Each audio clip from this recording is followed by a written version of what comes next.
ചോദ്യം number 421 Shri NK Akbar, ബഹുമാനപ്പെട്ട ന്യൂനപക്ഷ ക്ഷേമം, കായികം, വഖഫ്, ഹജ്ജ്, തീർത്ഥാടന വകുപ്പ് മന്ത്രിക്ക് വേണ്ടി. ബഹുമാനപ്പെട്ട പട്ടികജാതി പട്ടികവർഗ പിന്നോക്ക വികസന വകുപ്പ് മന്ത്രി. സാർ, സംസ്ഥാനത്തെ ന്യൂനപക്ഷ വിഭാഗങ്ങളിലെ അഭ്യസ്തവിദ്യരായ തൊഴിലന്വേഷകർക്ക് തൊഴിൽ നൈപുണ്യ പരിശീലനം നൽകി സ്വകാര്യ മേഖലയിൽ വിജ്ഞാന തൊഴിലവസരങ്ങൾ ലഭ്യമാക്കി 1,00,000 ന്യൂനപക്ഷ യുവജനങ്ങൾക്ക് തൊഴിൽ ലഭ്യമാക്കുക എന്ന ലക്ഷ്യത്തോടെ ന്യൂനപക്ഷ ക്ഷേമ വകുപ്പും കേരള നോളജ് എക്കണോമി മിഷനും സംയുക്തമായി കേരള സംസ്ഥാന ന്യൂനപക്ഷ കമ്മീഷനുമായി സഹകരിച്ച് സമന്വയം പദ്ധതി ആവിഷ്കരിച്ച് നടപ്പാക്കി വരുന്നു. ഈ പദ്ധതിയുടെ ന്യൂനപക്ഷ ക്ഷേമ ഡയറക്ടറേറ്റ് തലത്തിലെ ഏകോപനത്തിനായി വിവിധ ഉദ്യോഗസ്ഥരെയും ജില്ലകളിലെ നോഡൽ ഓഫീസർമാരായി ന്യൂനപക്ഷ യുവജന പരിശീലന കേന്ദ്രം പ്രിൻസിപ്പൽമാരെയും ചുമതലപ്പെടുത്തിയിട്ടുണ്ട്. 2024 സെപ്റ്റംബർ 19 പദ്ധതിയുടെ സംസ്ഥാനതല ഉദ്ഘാടനം വയനാട് പുളിയാർമല കൃഷ്ണകോടർ ഹാളിൽ വെച്ച് നടത്തുകയുണ്ടായി. തുടർന്ന് തിരുവനന്തപുരം, ഇടുക്കി, പത്തനംതിട്ട, മലപ്പുറം ജില്ലകളിലായി സംഘടിപ്പിക്കപ്പെട്ട 8 രജിസ്ട്രേഷൻ ക്യാമ്പുകളിലായി 4000-ലധികം ഉദ്യോഗാർത്ഥികൾ പങ്കെടുത്ത് രജിസ്റ്റർ ചെയ്യുകയുണ്ടായി. ന്യൂനപക്ഷ യുവജന പരിശീലന കേന്ദ്ര പ്രിൻസിപ്പൽമാരാണ് ജില്ലാതല പരിപാടികളുടെ കോർഡിനേറ്റർമാരായി പ്രവർത്തിക്കുന്നത്. ന്യൂനപക്ഷ സംഘടനാ പ്രതിനിധികൾ, മത നേതാക്കൾ എന്നിവരെ ഉൾപ്പെടുത്തി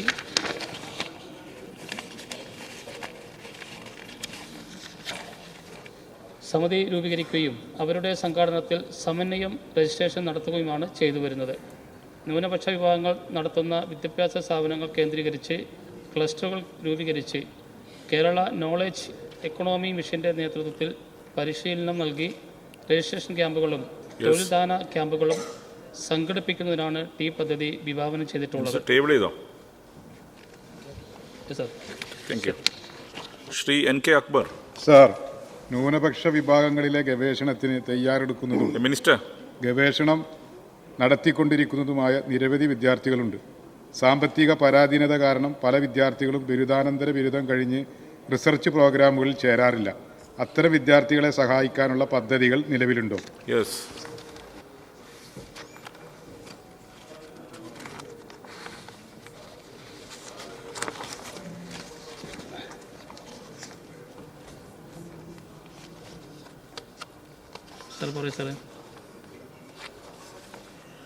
ന്യൂനപക്ഷ വിദ്യാർത്ഥികളെ PG പഠനത്തിന് സഹായമുണ്ടോ?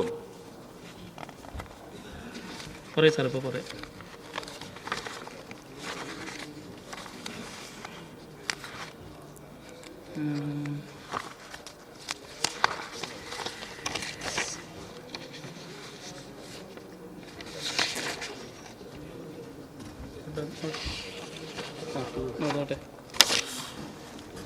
സാർ,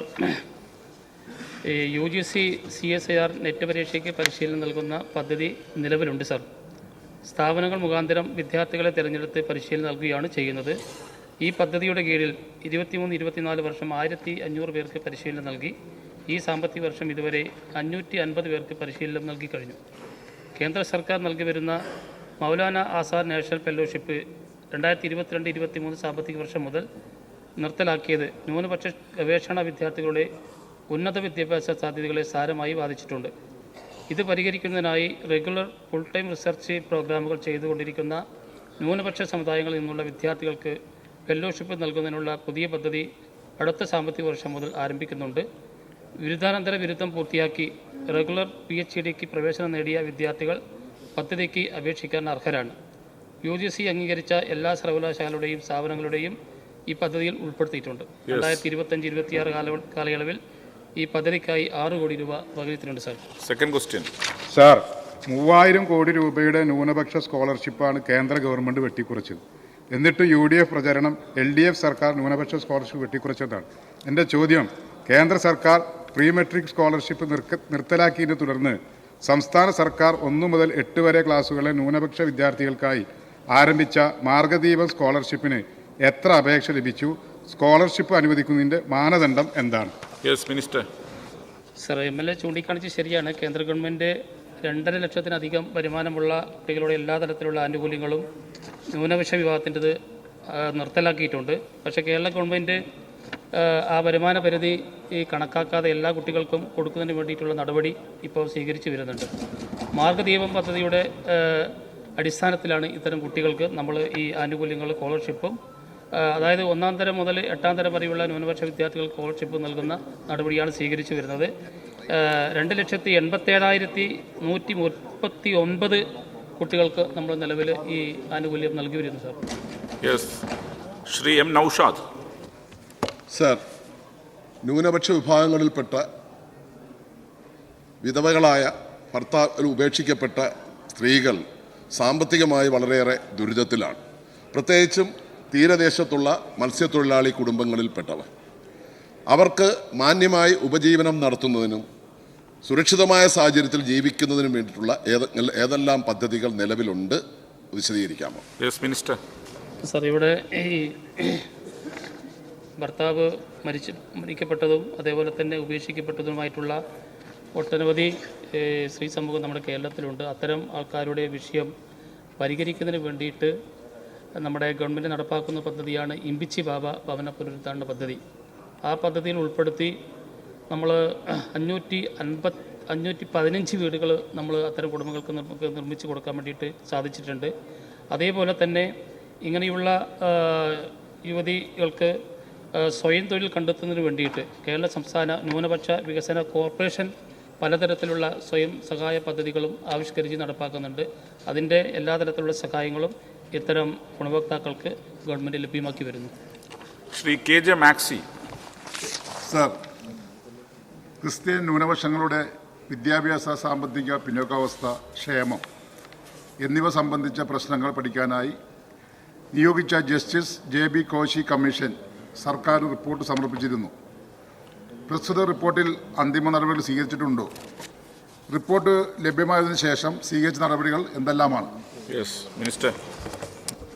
സർ, സംസ്ഥാനത്തെ ന്യൂനപക്ഷങ്ങളുടെ വിദ്യാഭ്യാസ, സാമ്പത്തിക പിന്നാക്കാവസ്ഥ, ക്ഷേമം എന്നിവ സംബന്ധിച്ച പ്രശ്നങ്ങൾ പഠിക്കുവാനായി 1-ാം പിണറായി സർക്കാരിൻ്റെ കാലത്ത് 5/11/2020 തീയതിയിലെ സർക്കാർ ഉത്തരവ് പ്രകാരം രൂപീകൃതമായിട്ടുള്ള ഒരു കമ്മീഷനാണ് JB കോശി കമ്മീഷൻ. അത് അതിൻ്റെ പഠനം പൂർത്തിയാക്കി ബഹുമാനപ്പെട്ട മുഖ്യമന്ത്രിക്ക് അതിൻ്റെ പഠന റിപ്പോർട്ട് സമർപ്പിച്ച് കഴിച്ചിട്ടുണ്ട്. പ്രസ്തുത റിപ്പോർട്ട് ആഭ്യന്തര വകുപ്പിൽ നിന്നും ന്യൂനപക്ഷ വകുപ്പിലേക്ക് കൈമാറുകയുണ്ടായി. ക്രിസ്ത്യൻ ന്യൂനപക്ഷങ്ങളുടെ പൊതുവായ പ്രശ്നങ്ങൾ, ലത്തീൻ കത്തോലിക്കർ, പരിവർത്തിത ക്രൈസ്തവർ എന്നിവർ അഭിമുഖീകരിക്കുന്ന വിഷയങ്ങൾ, കുട്ടനാട്ടിലെയും മലയോര പ്രദേശങ്ങളിലെയും തീരദേശ മേഖലകളിലെയും ഭൂമിശാസ്ത്രപരമായ പ്രത്യേകതകളും പരിമിതികളും ഉൾക്കൊണ്ടുകൊണ്ട് ഇവിടങ്ങളിൽ അധിവസിക്കുന്ന ക്രിസ്ത്യൻ ന്യൂനപക്ഷങ്ങളുടെ ഉന്നമനത്തിന് വേണ്ടിയിട്ടുള്ള നടപടിയും പരിശോധനയുമാണ് സാർ ഇതിൽ നടത്തിക്കൊണ്ടിരിക്കുന്നത്.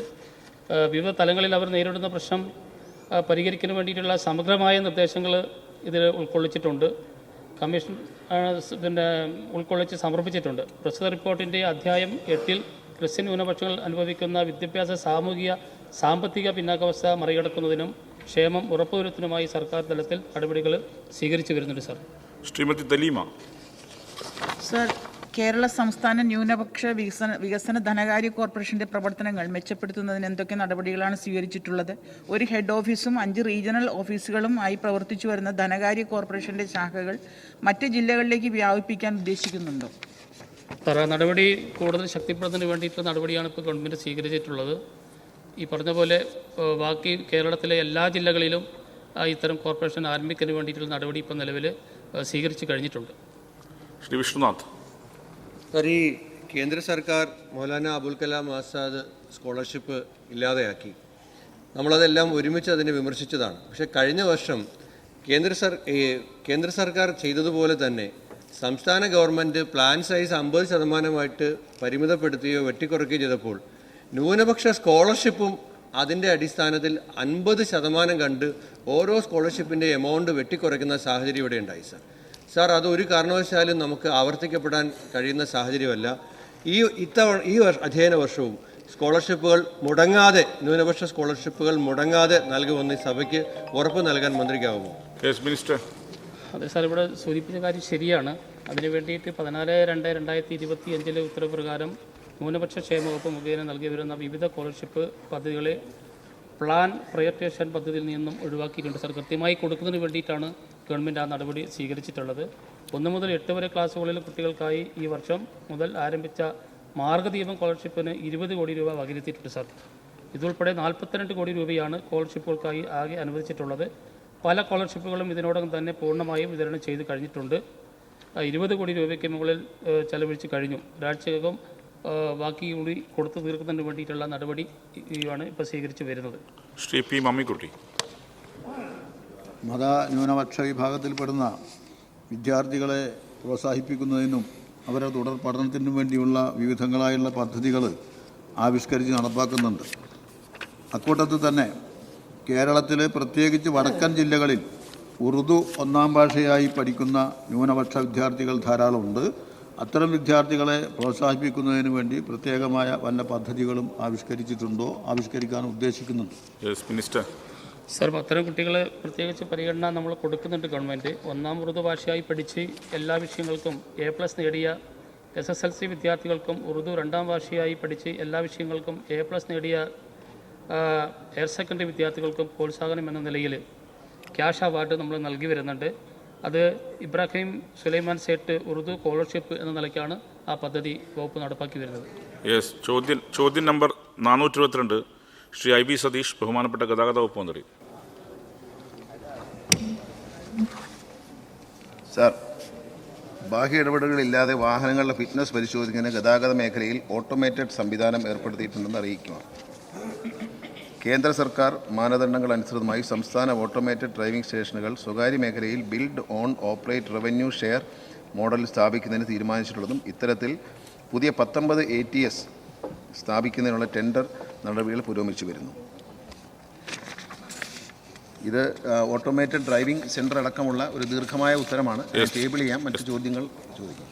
ശ്രീ IB സതീഷ്. സർ, സംസ്ഥാനത്ത് ഓട്ടോമേറ്റഡ് സംവിധാനം വഴി നിയമലംഘനങ്ങൾ പരിശോധിക്കുന്നതിന് എന്തൊക്കെ സംവിധാനങ്ങളാണുള്ളത്? എന്തൊക്കെ പരിഷ്കാരങ്ങളാണ് സംവിധാനത്തിൽ വരുത്തിയിട്ടുള്ളത്? മിനിസ്റ്റർ. സോ ഇത് പ്രധാനമായിട്ട് വണ്ടികളുടെ പരിശോധനയാണ് ഓട്ടോമേറ്റഡ് ഡ്രൈവിംഗ് ടെസ്റ്റ് എന്ന് പറയുന്നത്. വണ്ടിയുടെ ഫിറ്റ്നസ്സാണ്. ഫിറ്റ്നസ് പരിശോധന സുതാര്യമാക്കുന്നതിനും ഈ മാനുവലായിട്ടുള്ള കണ്ടുപിടുത്തങ്ങൾക്കപ്പുറം മെഷീൻ ഉപയോഗിച്ചുകൊണ്ട്, കമ്പ്യൂട്ടർ ഉപയോഗിച്ചുകൊണ്ടും വണ്ടിയുടെ ഫിറ്റ്നസ് പരിശോധിച്ച് ഒരു സർട്ടിഫിക്കറ്റ് തരും. ആ പാസ് സർട്ടിഫിക്കറ്റ് വെച്ചുകൊണ്ടായിരിക്കും ഉദ്യോഗസ്ഥന്മേലിൽ ഇത്തരത്തിലുള്ള സർട്ടിഫിക്കറ്റുകൾ കൊടുക്കുന്നത്, ഫിറ്റ്നസ് സർട്ടിഫിക്കറ്റ് കൊടുക്കുന്നത്. അല്ലാതെ മാനുവലായിട്ടുള്ള പരിശോധനകൾ പരമാവധി ഒഴിവാക്കുക എന്നുള്ളതാണ് ഇതിൻ്റെ ലക്ഷ്യം. ഇത് വണ്ടിയുടെ നിലവാരം, ക്വാളിറ്റി നന്നായി മെയിൻറ്റെയിൻ ചെയ്യാൻ ഇടയാവും. അത് കഴിഞ്ഞിട്ട് ടെസ്റ്റിന് ശേഷമുള്ള അപകടങ്ങൾ ഒഴിവാകും. അതുപോലെ സുരക്ഷിതമായ ഡ്രൈവിങ്ങിന് വേണ്ടിയിട്ട് ഓട്ടോമേറ്റഡ് ഡ്രൈവിംഗ് സിസ്റ്റവും കേന്ദ്ര ഗവൺമെൻറ് നിർദ്ദേശിച്ചിട്ടുണ്ട്. കേന്ദ്ര നിയമത്തിൽ പറയുന്ന കാര്യങ്ങളാണ്.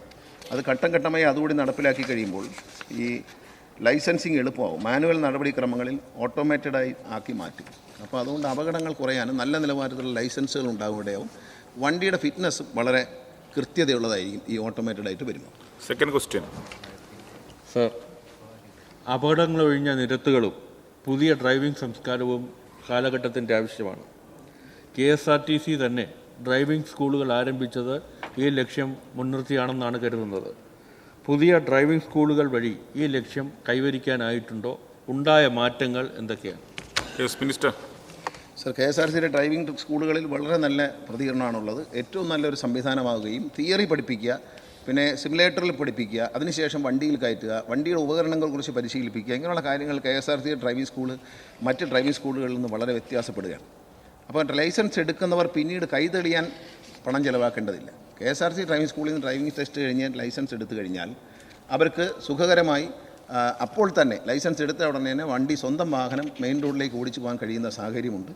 അപ്പോഴും ഇതിനെ അട്ടിമറിക്കാനുള്ള ശ്രമം തുടരുകയാണ്. ഇന്നലെ തിരുവനന്തപുരത്തെ ഒരു മോട്ടോർ വെഹിക്കിൾ ഇൻസ്പെക്ടർ നിരന്തരമായി KSRTC ഡ്രൈവിംഗ് സ്കൂളിൽ പഠിക്കുന്ന കുട്ടികളെ തോൽപ്പിക്കുന്നതിന് ടെക്നിക്ക് എന്ന് പറയുന്നത് സ്കൂട്ടറിൽ 8 എടുത്താൽ കാല് താഴെ കുത്തരുതെന്നാണ്. കുത്തുന്നില്ല. പക്ഷേ ഇദ്ദേഹം കണ്ടുപിടിച്ചൊരു ന്യായം, ഈ നാഷണൽ ഹൈവേയുടെ സൈഡിലെ സർവീസ് റോഡിൽ നിന്ന് ഹൈവേയിലേക്ക് ഇറങ്ങുമ്പോൾ, കുട്ടികൾ ഇറങ്ങുമ്പോൾ സ്വാഭാവികമായിട്ടും സ്കൂട്ടറിലെ യാത്രക്കാരൻ നിർത്തി നോക്കിയിട്ട് വേണം പ്രൊസീഡ് ചെയ്യാനായിട്ട്. ആ നിർത്തുമ്പോൾ കാല് താഴെ കുത്തുന്നതിൻ്റെ പേരിൽ കഴിഞ്ഞ ദിവസം നടന്ന ടെസ്റ്റിൽ 9 പേരെയാണ് ഈ ഉദ്യോഗസ്ഥൻ തോൽപ്പിച്ചിരിക്കുന്നത്. ഇത്തരം ഉദ്യോഗസ്ഥരാണ് ഇതെല്ലാം അട്ടിമറിക്കുന്നത്. അവരെ തോൽപ്പിക്കാനുള്ള നടപടി സ്വീകരിക്കുന്നു. ശ്രീ KV സുമേഷ്. സർ, ഈ നമ്മുടെ ഈ അപകടങ്ങൾ വർദ്ധിക്കുന്നതിൻ്റെ പ്രധാനപ്പെട്ട ഒരു കാരണമായിട്ട് പലപ്പോഴും കാണുന്നത് കൃത്യമായ ഡ്രൈവിംഗ് അറിയാത്തൊരു പ്രശ്നമാണ്. നമ്മുടെ സംസ്ഥാനത്ത് ഒരുപാട് ഡ്രൈവിംഗ് സ്കൂളുകളുണ്ട്. സർ, എൻ്റെ ചോദ്യം, ഈ ശാസ്ത്രീയവും കാര്യക്ഷമവുമായ രീതിയിൽ ഡ്രൈവിംഗ് പരിശീലനം ഉറപ്പുവരുത്തുന്നതിന് വേണ്ടി എന്തൊക്കെ സംവിധാനങ്ങളാണ് ഗതാഗത വകുപ്പ് സ്വീകരിച്ചിട്ടുള്ളത്? ഇപ്പോൾ ഡ്രൈവിംഗ് ടെസ്റ്റ് വളരെ സ്ട്രിക്റ്റ് ആക്കിയിട്ടുണ്ട്. അദ്ദേഹം പറയുന്നത് ശരിയാണ്. വളരെ നിലവാരം കുറഞ്ഞ ഡ്രൈവിംഗ് പരിശീലന കേന്ദ്രങ്ങളും അവിടെ നിന്ന് യാതൊരു തരത്തിലും വണ്ടി ഓടിക്കാൻ അറിയാത്തവരെയും പുറത്ത് എങ്ങനെയെങ്കിലും ഒരു എച്ചെടുക്കുക, ഒരു എട്ടെടുക്കുക, ഒന്ന് ഓടിക്കുക, കാണിച്ചു കൊടുക്കുക, രക്ഷപ്പെടുക എന്നുള്ളതാണ്. പക്ഷേ കേരളത്തിലെ ഡ്രൈവിംഗ് ടെസ്റ്റുകളിലെ ശതമാനം വിജയ ശതമാനം 52 കുറഞ്ഞിട്ടുണ്ട്. അതായത് മറ്റേ 78, 80, 85 ആയിരുന്നു വിജയ ശതമാനം. ഒരു ദിവസം 90%. 124 പേര് പരീക്ഷ എഴുതിയതിൽ 122 പേരെയും വിജയിപ്പിച്ച മോട്ടോർ വെഹിക്കിൾ AMEമാരും മോട്ടോർ വെഹിക്കിൾ സംവിധാനം കേരളത്തിലുണ്ടായിരുന്നു. ഇപ്പോൾ അത് മാറിയിരിക്കുന്നത് വളരെ കർശനമായി ട്രാൻസ്പോർട്ട് കമ്മീഷണറുടെയും നേരിട്ടുള്ള നിയന്ത്രണത്തിലാണ്. പരാജയപ്പെട്ടവർ വീണ്ടും എഴുതുന്നതുകൂടി ചേർത്താൽ തന്നെ കേരളത്തിൽ ഡ്രൈവിംഗ് ടെസ്റ്റിലെ വിജയ ശതമാനം 52 കുറച്ചിട്ടുണ്ട്. അതായത് ക്വാണ്ടിറ്റി ഓഫ് എഡ്യൂക്കേഷൻ അല്ല, ക്വാളിറ്റി ഓഫ് എഡ്യൂക്കേഷനാണ് മോട്ടോർ വെഹിക്കിൾ ഡിപ്പാർട്ട്മെൻറ്റ് പ്രാധാന്യം കൊടുക്കുന്നത്. നല്ല നിലവാരമുള്ള ലൈസൻസുമായി റോഡിലിറങ്ങണം. അത് പറയുന്നതോടെ തന്നെ ബഹുമാനപ്പെട്ട അംഗം പറഞ്ഞതുപോലെ ഈ ആക്സിഡൻറ്റുകളുടെ എണ്ണം കുറയ്ക്കാൻ വളരെയധികം കഴിയുമെന്നുള്ളത്. നല്ല ഡ്രൈവിംഗ് സംസ്കാരമുള്ളവരെ വാർത്തെടുക്കുക എന്നുള്ളതാണ് മോട്ടോർ വെഹിക്കിൾ ഡിപ്പാർട്ട്മെൻറ്റ് മുന്നോട്ട് വയ്ക്കുന്ന ആശയം. അതിനുള്ള നടപടികൾ കർശനമായി സ്വീകരിക്കുകയാണ്. ഡ്രൈവിംഗ് സ്കൂളുകളുടെ നിലവാരം ഉയർന്നു തന്നെയാകണം. അതിൻ്റെ മോഡലായിട്ടാണ് KSRTC വരുന്നത്. പിന്നെ ഓട്ടോമേറ്റഡ് ഡ്രൈവിംഗ് സെൻറ്റർ, അദ്ദേഹം ചോദിച്ചതുപോലെ ഓട്ടോമേറ്റഡ് ഡ്രൈവിംഗ് സെൻറ്റർ വരുന്നതോടുകൂടി ഇത്തരം പേരുകളെല്ലാം അവസാനിക്കും. അതിനൊരു സ്റ്റാൻഡേർഡ് നിലവാരം ഉണ്ടാകും എല്ലാത്തിനും. ശ്രീ VK പ്രശാന്ത്. ബഹുമാനപ്പെട്ട സ്പീക്കർ, സർ, ഈ 15 വർഷ കാലാവധി വരുന്നതോടുകൂടി ഈ ഓട്ടോമേറ്റഡ് സംവിധാനങ്ങളടക്കം ഏത് നിലയിലാണ് മുന്നോട്ട് കൊണ്ടുപോകാൻ വേണ്ടി ഉദ്ദേശിക്കുന്നത്? സർ, ഈ അങ്ങാരംഭിച്ച KSRTC ഡ്രൈവിംഗ് സ്കൂൾ വളരെ നല്ലൊരു സംരംഭമാണ്. പേർക്കട KSRTC ഡിപ്പോ പ്രദേശത്ത് ഈ സ്കൂൾ ആരംഭിക്കാൻ നടപടിയെടുക്കാമോ എന്നുകൂടി ചോദിക്കുകയാണ്. മിനിസ്റ്റർ. ബഹുമാനപ്പെട്ട MLA അതിനുള്ള ഒരു ഡ്രൈവിംഗ് ടെസ്റ്റ് പരിശീലനം കൊടുക്കാനുള്ള ഒരു ഗ്രൗണ്ട് കാണിച്ചു തരികയും അതോടൊപ്പം തന്നെ മറ്റ് MLAമാരെല്ലാം ചെയ്തതുപോലെ ഈ തുടങ്ങിയ സ്ഥലങ്ങൾ നമ്മൾ 12 എണ്ണമാണ് തുടങ്ങാൻ തീരുമാനിച്ചത്. മറ്റ് MLAമാരുടെ എല്ലാം ഒരു സഹകരണത്തിൻ്റെ ഭാഗമായി 21 എണ്ണമാണ് ഇപ്പോൾ തുടങ്ങിയിരിക്കുന്നത്. പേരൂക്കടയിൽ തീർച്ചയായിട്ടും അങ്ങൊരു ഇരിക്കാനുള്ള ക്ലാസ് മുറിയും എയർ കണ്ടീഷൻ ചെയ്ത ക്ലാസ് മുറിയാണ്. അതിന് സാധനങ്ങൾ പരിചയപ്പെടുത്താനുള്ള ഒരു ലാബ് സൗകര്യങ്ങളും സിമുലേറ്റർ വയ്ക്കാനുള്ള സൗകര്യം എല്ലാം അങ്ങനെ ഫണ്ടിൽ നിന്നോ അല്ലെങ്കിൽ സ്പോൺസർഷിപ്പായിട്ടോ ശരിയാക്കി തന്നാൽ തീർച്ചയായിട്ടും അങ്ങനെ തുടങ്ങാൻ കഴിയും. ഇന്നലെ മുൻ പ്രതിപക്ഷ നേതാവ് അദ്ദേഹത്തിൻ്റെ മണ്ഡലത്തിൽ ഈ സൗകര്യങ്ങൾ ഒരുക്കാമെന്ന് സമ്മതിച്ചിട്ടുണ്ട്. അരിപ്പാട് അവിടെയും ഡ്രൈവിംഗ് സ്കൂൾ അനുവദിക്കാമെന്ന് തീരുമാനിച്ചിട്ടുണ്ട്. അങ്ങയുടെ മണ്ഡലത്തിൽ അങ്ങ് ശരിയാക്കി തന്നാൽ ഉടൻ തന്നെ driving school തുടങ്ങുന്നതായിരിക്കും. Shri Thottathil Raveendran. Sir, പുതിയ ഓട്ടോമേറ്റഡ് സംവിധാനം ഏർപ്പെടുത്തിയതുകൊണ്ട് അഴിമതി ഒരു പരിധിവരെ അവസാനിപ്പിക്കാൻ കഴിയുമെന്നുള്ളതൊരു വാസ്തവമാണ്.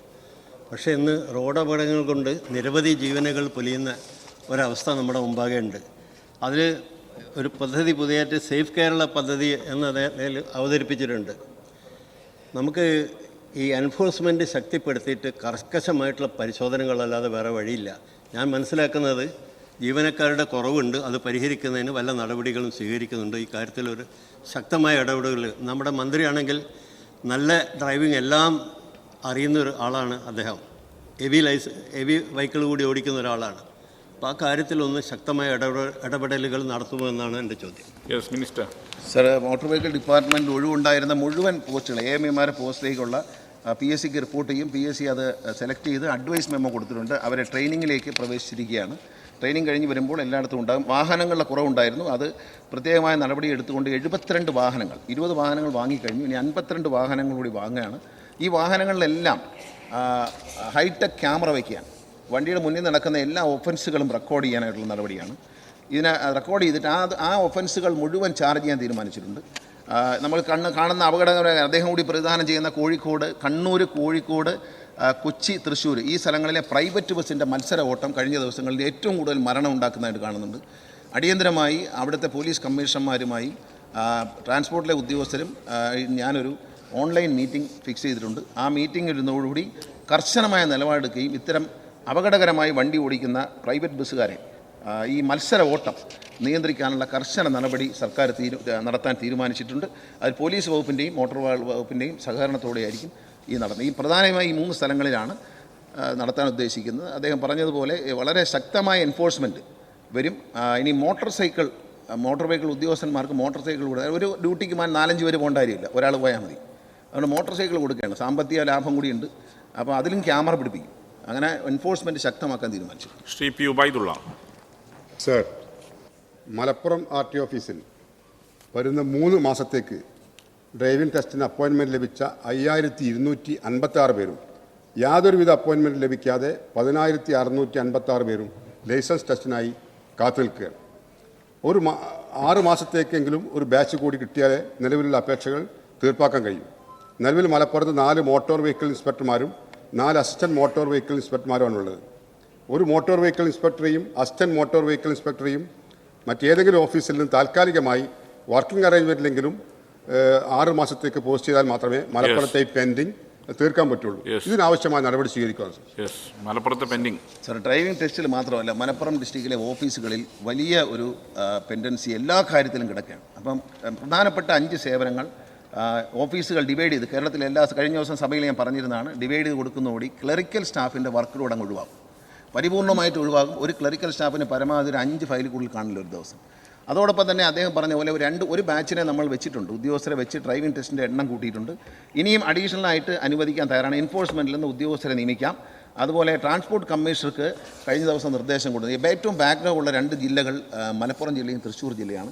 ഈ 2 ജില്ലകളിലേക്കും ട്രാൻസ്പോർട്ട് കമ്മീഷണർ നേരിട്ടെത്തുകയും ഓഫീസിലെ ഡിലേയും ബാക്ക്ലോഗും പരിഹരിക്കാനും ഡ്രൈവിംഗ് ടെസ്റ്റിലെ പരിഹരിക്കാനും അദ്ദേഹത്തിനെ നേരിട്ട് പോയി നടപടിയെടുക്കാൻ ചുമതലപ്പെടുത്തി കഴിഞ്ഞിട്ടുണ്ട്. Shri K P Mohanan. നിലവിലെ മോട്ടോർ വാഹന വകുപ്പിലെ ഉദ്യോഗസ്ഥർക്ക് ഫിറ്റ്നസ് പരിശോധിക്കാനായി എന്തൊക്കെ ഉപകരണങ്ങളാണ് നൽകിയിട്ടുള്ളതെന്നും അവരുടെ ക്വാളിഫിക്കേഷൻ എന്താണെന്നും പരിശോധനയ്ക്കായി പ്രത്യേക സംവിധാനങ്ങൾ എന്തൊക്കെയാണ് ഒരുക്കിയിട്ടുള്ളത് വിശദമായി. നിലവിൽ അവർ ഉപകരണങ്ങളൊന്നും വെച്ച് പരിശോധിക്കുന്നില്ല. ഞാൻ മുൻപ് പറഞ്ഞതുപോലെ എല്ലാം മാനുവലാണ്. ഓട്ടോമേറ്റഡ് ഡ്രൈവിംഗ് ടെസ്റ്റ് സംവിധാനം വരാത്തത് കൊണ്ട് മാനുവലായിട്ടാണ് ഇതെല്ലാം ചെയ്യുന്നത്. അങ്ങനെ മാനുവലായിട്ട് ചെയ്യുമ്പോഴുള്ള പല തകരാറുകളുമുണ്ട്. പലപ്പോഴും ഫിറ്റ്നസ് കഴിഞ്ഞ വണ്ടി തൊട്ടടുത്ത ദിവസം തന്നെ അപകടം ഉണ്ടാക്കുന്നുള്ള ആരോപണങ്ങളൊക്കെ പല കാലത്തും വന്നിട്ടുണ്ട്. അപ്പോൾ അത് ഒഴിവാക്കാൻ വേണ്ടി എത്രയും പെട്ടെന്ന് ഓട്ടോമേറ്റഡ് ഡ്രൈവിംഗ് സെൻറ്ററുകളിലേക്ക് പോകും. അതിനുള്ള ടെൻഡർ വിളിക്കുകയാണ്. 18 സ്ഥലങ്ങളിൽ 3 സ്ഥലങ്ങളിൽ ഓട്ടോമേറ്റഡ് ഡ്രൈവിംഗ് സെൻറ്ററുകൾ പണിതെങ്കിലും പൂർത്തിയാക്കാനോ നടപ്പിലാക്കാൻ പണി പൂർത്തിയായി ഉദ്ഘാടനം കഴിഞ്ഞെങ്കിലും ഈ 3 സ്ഥലങ്ങളിൽ ഉപയോഗപ്പെടുത്താനോ അത് മുന്നോട്ട് കൊണ്ടുപോകാനോ കഴിഞ്ഞിട്ടില്ല. 6 സ്ഥലങ്ങളിൽ ഭാഗികമായി മാത്രമാണ് പണി പൂർത്തിയായി കിടക്കുന്നത്. 19 സ്ഥലങ്ങളിൽ പുതുതായി തുടങ്ങേണ്ടത്. ഈ 19 സ്ഥലങ്ങളിലേക്ക് ഒരു പ്രത്യേക ടെൻഡറാണ് ഈ ഞാൻ പറഞ്ഞ ഒരു build own operate revenue sharing വ്യവസ്ഥയിലും. രണ്ടാമത്തെ 6 പൂർത്തിയായതിൻ്റെ ഭാഗികമായി 6 പൂർത്തിയായതിൻ്റെ ബാക്കി പണി തീർത്തുകൊണ്ട് അത് ഓപ്പറേറ്റ് ചെയ്യാനും സ്വകാര്യ വ്യക്തികളിൽ നിന്ന് ടെൻഡർ വിളിക്കുന്നുണ്ട്. അതുപോലെ പൂർത്തിയായി കിടക്കുന്ന 3 അതിൻ്റെ സോഫ്റ്റ്വെയറൊക്കെ ഔട്ട്ഡേറ്റഡ് ആയി കഴിഞ്ഞു. അപ്പോൾ അതിൻ്റെ ഹാർഡ്വെയർ എല്ലാം ചീത്തയായി കഴിഞ്ഞു, വെറുതെ കിടക്കുകയാണ് 3-4 കൊല്ലമായിട്ട്. അപ്പോൾ അതെല്ലാം വൃത്തിയാക്കിക്കൊണ്ട് വീണ്ടും നടത്താനുള്ള കർശനമായ നടപടി സ്വീകരിച്ചിട്ടുണ്ട്. ഈ മാസം തന്നെ ടെൻഡർ പബ്ലിഷ് ചെയ്യുമെന്നാണ് എന്നെ ട്രാൻസ്പോർട്ട് കമ്മീഷണർ അറിയിച്ചിട്ടുള്ളത്. അദ്ദേഹമാണ് അത് ചെയ്യേണ്ടത്. അതിനുള്ള നിർദ്ദേശം എല്ലാ പേപ്പറും ക്ലിയർ ആക്കിയിട്ടുണ്ട്. ഇനി ഈ 3 തരത്തിലുള്ള ടെൻഡർ വിളിച്ചുകൊണ്ട് ഓട്ടോമേറ്റഡ് ടെൻഡറുകൾ ക്വാളിഫിക്കേഷൻ അതിനകത്ത് കൊട്ടേഷനിൽ പറയും. ഇപ്പം ഞാനിവിടെ പറയാൻ എനിക്ക് അതിനെ കറക്റ്റ് ഒരു അറിയത്തില്ല. ആ ടെൻഡർ വിളിക്കുമ്പോൾ കൃത്യമായി അത് ചെയ്യാനുള്ള ക്വാളിഫിക്കേഷൻ ഈ അതിൻ്റെ സോഫ്റ്റ്വെയറാണ്. കേന്ദ്ര ഗവൺമെൻറ് നിർദ്ദേശിക്കുന്ന മോത്തിൻ്റെ ഒരു സോഫ്റ്റ്വെയർ ഉണ്ട്. ആ സോഫ്റ്റ്വെയർ ഉണ്ടാവണം. ആ മോത്ത് നിർദ്ദേശിച്ചിരിക്കുന്ന മാനദണ്ഡങ്ങളോടുകൂടിയുള്ള ഡ്രൈവിംഗ് ടെസ്റ്റ് സെൻറ്റർ 19 പുതിയതായി തുടങ്ങാൻ ടെൻഡർ വിളിക്കുന്നുണ്ട്. 6 പൂർത്തീകരിച്ച് നടത്താനും 3 പൂർത്തീകരിച്ച് നടത്താനുമായി നമ്മൾ ടെൻഡർ ഉടൻ തന്നെ ഒരാഴ്ചയ്ക്കുള്ളിൽ ചെറിയ സാങ്കേതിക കാര്യങ്ങൾ മാത്രമേ ട്രാൻസ്പോർട്ട് കമ്മീഷൻ ഓഫീസിന് ചെയ്യേണ്ടതാണ്, ഉടനെ ചെയ്യുന്നത്. സർ, കഴിഞ്ഞ ദിവസം ലാത്വിയ എന്ന രാജ്യത്തേക്ക് ഡ്രൈവർ പോസ്റ്റുമായി ബന്ധപ്പെട്ടതായ ഒരു ജോലിക്ക് പോയ ഒരാൾക്ക് നമ്മുടെ ഡ്രൈവിംഗ് ലൈസൻസ് അവിടെ കൈമാറിയ സമയത്ത് അതിൻ്റെ ഹോളോഗ്രാം ആക്സസബിലിറ്റിയുമായി ബന്ധപ്പെട്ടതായിരിക്കുന്ന ഒരു പ്രശ്നം വന്നു. അത് ഡിപ്പാർട്ട്മെൻറ്റിലേക്ക് കൊടുക്കുകയും ചെയ്തിട്ടുണ്ട്. നമ്മുടെ ഹോളോഗ്രാം ഡ്രൈവിംഗ് ലൈസൻസിൻ്റെ ഹോളോഗ്രാം ഇൻ്റർനാഷണൽ ആക്സസബിലിറ്റിയുമായി ബന്ധപ്പെട്ടതായിരിക്കുന്ന പ്രശ്നം ശ്രദ്ധയിൽപ്പെട്ടിട്ടുണ്ടോ? അത് പരിഹരിക്കാനുള്ള മിനിസ്റ്റർ സർ, അത് ബഹുമാനപ്പെട്ട അംഗങ്ങളെ തെറ്റിദ്ധരിപ്പിക്കാൻ ഹോളോഗ്രാം എന്ന സാധനത്തിന് ഒരിക്കലും ആക്സസിബിലിറ്റി ഇല്ല. ഒരു സ്റ്റിക്കർ മാത്രമാണ്. അത് നമ്മുടെ ഒരു ഓതൻറ്റിസിറ്റി തെളിയിക്കുന്ന ഒരു സാധനമാണ്. പക്ഷേ അതിനകത്തൊരു QR കോഡുണ്ട്. ആ QR കോഡ് ഇപ്പോൾ ഡിജിറ്റൽ ലൈസൻസ് കൊടുക്കുമ്പോൾ ആ ഡിജിറ്റൽ ലൈസൻസ് കൂടെ QR കോഡ് കാണും. അത് പ്രിൻറ്റ് ചെയ്യുമ്പോൾ ശ്രദ്ധിക്കുക. കാരണം വെളിയിൽ കൊടുത്ത് ഇപ്പോൾ അക്ഷയയിൽ കൊടുത്ത് പ്രിൻറ്റ് ചെയ്യുമ്പോൾ ശ്രദ്ധിക്കുക. ആ QR കോഡ് ക്ലിയർ ആയിരിക്കണം. ആ QR കോഡാണ് സ്കാൻ ചെയ്യുന്നത്. ആ QR കോഡ് സ്കാൻ ചെയ്യുമ്പോൾ ആ ലൈസൻസിൻ്റെ ഫുൾ ഡീറ്റെയിൽസും അതിൻ്റെ ഓതൻറ്റിസിറ്റിയും അറിയാൻ കഴിയും. ഈ ഹോളോഗ്രാം വേണമെന്ന് ചില ആളുകൾ തെറ്റിദ്ധരിപ്പിക്കുന്നതാണ്. ബഹുമാനപ്പെട്ട അംഗങ്ങൾ ജനങ്ങളും ആ വലയിൽ വീഴരുത്. ഹോളോഗ്രാം എന്ന് പറയുന്ന ഒരു അടയാളപ്പെടുത്തലിൻ്റെ ഭാഗമായി നമ്മൾ അടിച്ചു കൊടുത്തിരുന്ന ഈ കാർഡിന് പുറത്ത് ഒട്ടിച്ചിരുന്ന ഒരു സ്റ്റിക്കറാണ്. ആ സ്റ്റിക്കറിന് ഇതിനകത്ത് സ്റ്റിക്കർ റീഡ് ചെയ്യാൻ പറ്റില്ല. അത് റീഡ് ചെയ്തിട്ട് ഈ ഹോളോഗ്രാം അല്ല, QR കോഡ് റീഡ് ചെയ്യുന്നതിൽ കൃത്യമായ ഇതുണ്ടാവണം. QR കോഡ് അപ്പോൾ QR കോഡാണ് വേണ്ടത്. QR കോഡ് കൃത്യമായി പതിഞ്ഞു വരുന്നുണ്ട്. ഡിജിറ്റൽ ലൈസൻസ് ആണെങ്കിൽ വളരെ ക്ലിയറാണ്. ആ QR കോഡ് അടിച്ചാൽ മതി. പക്ഷേ ഈ നമ്മളൊരു ലൈസൻസ് കിട്ടാൻ 10 മാസം 12 മാസം താമസിച്ചിരുന്ന കാലങ്ങളാണ്. അത് മാറിക്കൊണ്ട് ഇപ്പോൾ ഇന്ന് ലൈസൻസ് പാസ്സായാൽ ഉച്ചയ്ക്ക് 2:30 മണിക്ക് അപ്ഡേറ്റ് ചെയ്താൽ 2:35 മുമ്പേ നമ്മുടെ ഫോണുകളിൽ ലൈസൻസ് കിട്ടാൻ തുടങ്ങിയിരിക്കുന്നുള്ള നല്ലൊരു നേട്ടം തന്നെയാണ്. Doctor Sujith. Yes doctor Sujith. ചോദ്യം. QR കോഡ് വഴി കാണുമ്പോൾ വാഹൻ സാരഥി സൈറ്റിലേക്കാണ് അവിടെ നിന്ന് ഇൻ്റർനാഷണലി സ്കാൻ ചെയ്യുമ്പോഴും നേരെ വാഹൻ സൈറ്റിലേക്കാണ് പോകുന്നത് ഈ QR കോഡ്. ഗവൺമെൻറ് സീറ്റ് ആവശ്യമില്ല, ഗവൺമെൻറ്റിൻ്റെ സൈറ്റാണ് Vahan site, India government site. Sir, നമുക്ക് ഈ ലൈസൻസ് ഉള്ളവർക്ക് ഈ റോഡിൽ പാലിക്കേണ്ട ഒരു ബേസിക് എത്തിക്കേറ്റ് ഉണ്ട്. അത് പലരും അറിയത്ത് പോലുമില്ല. പാർക്കിംഗ് സെൻസ് ഇല്ല, ഡ്രൈവിംഗ് സെൻസ് ഇല്ല. അപ്പോൾ ഇവരെ ഇത് എഡ്യൂക്കേറ്റ് ചെയ്യാൻ വേണ്ടിയിട്ട് സ്കൂൾ തലത്തിലും അതുപോലെ നമ്മൾ ഡ്രൈവിംഗ് ലൈസൻസ് കൊടുക്കുന്നതിന് മുമ്പായിട്ട് ഓഡിയോ വിഷ്വൽ ക്ലാസ്സസ് നടത്തുന്നതിനെ കുറിച്ച് അങ്ങ് ചിന്തിച്ചു. സർ, KSRTC ഡ്രൈവിംഗ് സ്കൂളിൽ ഇത് ചെയ്യുന്നുണ്ട്. ഓഡിയോ വിഷ്വൽ ക്ലാസ് നടത്തുന്നുണ്ട്. പിന്നെ ഈ റിവേഴ്സ് പാർക്കിംഗ്, സൈഡ് പാർക്കിംഗ്, ഇങ്ങനെ പലതരം പാർക്കിംഗ് ഉണ്ട്. അദ്ദേഹം പറഞ്ഞ വളരെ ശരിയാണ്. ഇൻ്റർനാഷണലി ഉള്ളൊരു കാര്യമാണ്. ഏറ്റവും കുറഞ്ഞ സ്ഥലത്ത് വണ്ടി പാർക്ക് ചെയ്യുക എന്നുള്ളത്. പക്ഷേ നമുക്ക് ഈ റിവേഴ്സ് പാർക്കിങ്ങുള്ള ബോക്സ് ഒന്നുമില്ല. പക്ഷേ നമ്മുടെ പുതിയ ഡ്രൈവിംഗ് സ്കൂളിൽ ഇപ്പോൾ പല ഡ്രൈവിംഗ് സ്കൂളുകളും അപേക്ഷ തന്നിട്ടുണ്ട്. അവർക്ക് ഓട്ടോമേറ്റഡ് ഡ്രൈവിംഗ് സെൻറ്റർ പുതിയ സെൻറ്റർ, അവർക്കെല്ലാം കൊടുക്കുന്ന ഡിസൈൻ, ഈ ഡ്രൈവിംഗ് ടെസ്റ്റ് ഡിസൈൻ മാറ്റാൻ വേണ്ടി എന്നുള്ളത് മാറ്റിക്കൊണ്ട് വണ്ടി റിവേഴ്സ് പാർക്കിങ്, സൈഡ് പാർക്കിങ്, അതുപോലെ സിക്സാഗായിട്ട് ഡ്രൈവ് ചെയ്യുക, പിന്നെ കയറ്റത്തിൽ നിർത്തി വണ്ടി എടുക്കണം. ആരും ചെയ്യാറില്ല. കയറ്റത്തിൽ നിർത്തി കഴിഞ്ഞാൽ പുറമോട്ട് ഇറങ്ങി വരികയാണ്. ഇതെല്ലാം ടെസ്റ്റ് ചെയ്യുന്നുണ്ട്. പുതിയ ഒരു ഡ്രൈവിംഗ് ടെസ്റ്റ് ഗ്രൗണ്ട് റെഡിയാക്കുകയാണ്. അതിന് ഇപ്പോൾ പുതുതായി അപേക്ഷിച്ച എല്ലാവർക്കും ഡ്രൈവിംഗ് സ്കൂൾ 3 ഏക്കർ വരെ എടുത്ത് വന്ന ആൾക്കാരുണ്ട്. അവർക്കെല്ലാം കൊടുത്തിരിക്കുന്ന ഡിസൈൻ ഇതാണ്. അപ്പോൾ പല ഭാഗത്തായിട്ട് ഇത് പഠിപ്പിക്കും. തിയറി ക്ലാസ് വേണം, ഓഡിയോ വിഷ്വൽ ക്ലാസ് മുറി KSRTC ഒരുക്കിയതുപോലെ എല്ലാവരും ഒരുക്കണം. ശ്രീ അൻവർ സാദ്. വളരെ സ്ട്രിക്റ്റ് ആക്കി സത്യം പറയാൻ നല്ല കാര്യം. കാരണം പലരും ലൈസൻസ് എടുത്തതിന് ശേഷമാണ് വണ്ടി ഓടിക്കാൻ പഠിക്കുന്നത്. സാറേ, ഞാനിവിടെ ചോദിക്കുന്നത്, സാറേ, ഈ വണ്ടിയുടെ ഫിറ്റ്നസ് ഉണ്ട്. ഇപ്പോൾ ആലുവയിൽ ഏകദേശം 4 ദിവസം ഫിറ്റ്നസ്സിൻ്റെ ടെസ്റ്റ് ഉണ്ട്. അങ്കമാലിയും ആലുവയുടെ കുറേ ഭാഗമായിട്ട് ജോയിൻ്റ് ആർട്ടി, അവിടെ പക്ഷേ 3 ദിവസമാണ് ഫിറ്റ്നസ് ഉള്ളൂ. അപ്പോൾ ഏകദേശം വണ്ടിയുടെ എണ്ണം കുറവാണ്. അപ്പോൾ അത് ഈ ആലുവയിലെ പോലെ തന്നെ അങ്കമാലിയിലും ഞാനും റോജിയും ബഹുമാനപ്പെട്ട മന്ത്രിയുടെ ശ്രദ്ധയിൽപ്പെടുത്തിയാണ്. അപ്പോൾ അതുകൊണ്ട് അവിടെ ഇപ്പോൾ ടെസ്റ്റ് ഇല്ലാത്ത ദിവസം ഇപ്പോൾ സ്റ്റാഫിൻ്റെ കാര്യം ചിലപ്പോൾ പറയും. അപ്പോൾ ടെസ്റ്റ് ഇല്ലാത്ത അവിടെ ഇത് ഉൾപ്പെടുത്തിയാൽ കൂടുതൽ വണ്ടിക്ക് ഫിറ്റ്നസ് കൊടുത്ത് നമുക്ക് വിടാൻ സാധിക്കും. അപ്പോൾ അങ്കമാലിയിൽ ആലുവയിൽ പോലെ 4 ദിവസം ഫിറ്റ്നസ് ടെസ്റ്റ് നടത്താൻ സാധിക്കും. അത്തരത്തിൽ തീർച്ചയായിട്ടും അവിടെ പരിശോധിച്ച ശേഷം അത് ചെയ്തു തരാം. പക്ഷേ മറ്റൊരു കാര്യം കൂടി പറയുകയാണ്, എല്ലാ RTO ഓഫീസിനെ ബാധിക്കുന്ന ഒരു വിഷയമാണ്. ചില സ്ഥലത്ത് ഫിറ്റ്നസിൻ്റെ നമ്പർ കൂടുതലാണ്, ചിലത്ത് കുറവാണ്. RTO മാർക്ക് കർശനമായി നിർദ്ദേശം ഞാൻ കൊടുത്തിട്ടുണ്ട്. അതായത് ഇവിടെ ഫിറ്റ്നസിന് ആൾ കൂടുതലാണെങ്കിൽ അവരെ ഓതറൈസ് ചെയ്തിട്ട് അടുത്ത സബ് RTO ഓഫീസിലേക്ക്, ഇപ്പോൾ കൊട്ടാരക്കരയിൽ തിരക്ക് കൂടുതലാണെങ്കിൽ അവിടെ നിന്ന് പുനലൂരേക്കോ പത്തനാപുരത്തേക്കോ സജസ്റ്റ് ചെയ്ത് വിട്ടുകൊണ്ട് അന്ന് തന്നെ ടെസ്റ്റ് നടത്തി കൊടുക്കാനുള്ള ഏർപ്പാട് ചെയ്തിട്ടുണ്ട്. അപ്പോൾ ആ ഒരു തിരക്ക് വരില്ല. ശ്രീ എം വിജയൻ ചോദ്യമില്ലേ? ശാന്തകുമാരി. സാർ, നമ്മുടെ കേരളത്തിൽ ഇപ്പോൾ സ്കൂൾ ബസ്സുകൾ നിരവധിയുണ്ട്. ഇപ്പോൾ നമ്മൾ MLA ഫണ്ട് ഉപയോഗിച്ചൊക്കെ തന്നെ സ്കൂളുകൾക്കൊക്കെ നിരവധി സ്കൂൾ ബസ്സുകൾ കൊടുത്തിട്ടുണ്ട്.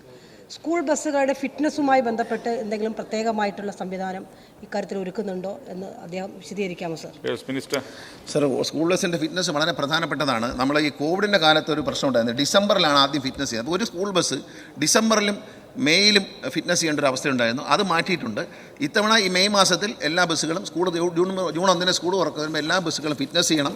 എല്ലാ ബസ്സുകളിലും ഔട്ട്സൈഡ് ആൻഡ് ഇൻസൈഡ് ക്യാമറ വയ്ക്കണം. ബഹുമാനപ്പെട്ട ഹൈക്കോടതി ഉത്തരവ് പ്രകാരം പ്രൈവറ്റ് ബസ്സുകളിലും KSRTC ബസ്സുകളിലും വയ്ക്കുന്ന പോലെ എല്ലാ സ്കൂൾ ബസ്സുകളിലും കുഞ്ഞുങ്ങൾക്ക് എന്തെങ്കിലും അപകടം സംഭവിക്കുന്നുണ്ടോ, അപകട കാരണം എന്താണ്, കുഞ്ഞുങ്ങൾ സൂക്ഷിച്ച് ഡോറിൻ്റെ അവിടെ വരെ ക്യാമറ വയ്ക്കാൻ പറ്റും. കുഞ്ഞുങ്ങളെ സൂക്ഷിച്ചാണോ വണ്ടി ഇറക്കി വിടുന്നത് എല്ലാം അറിയാൻ വേണ്ടിയിട്ട് ഫിറ്റ്നസ്സിന് വരുമ്പോൾ മെയ് മാസത്തിൽ ഫിറ്റ്നസ് വരുമ്പോൾ എല്ലാ സ്കൂൾ ബസ്സുകളിലും 3 ക്യാമറ 4 ക്യാമറ വെച്ചിരിക്കണം. അതിന് ട്രാൻസ്പോർട്ട് കമ്മീഷൻ ഉത്തരവ് പുറത്തിറങ്ങിയിട്ടുണ്ട്.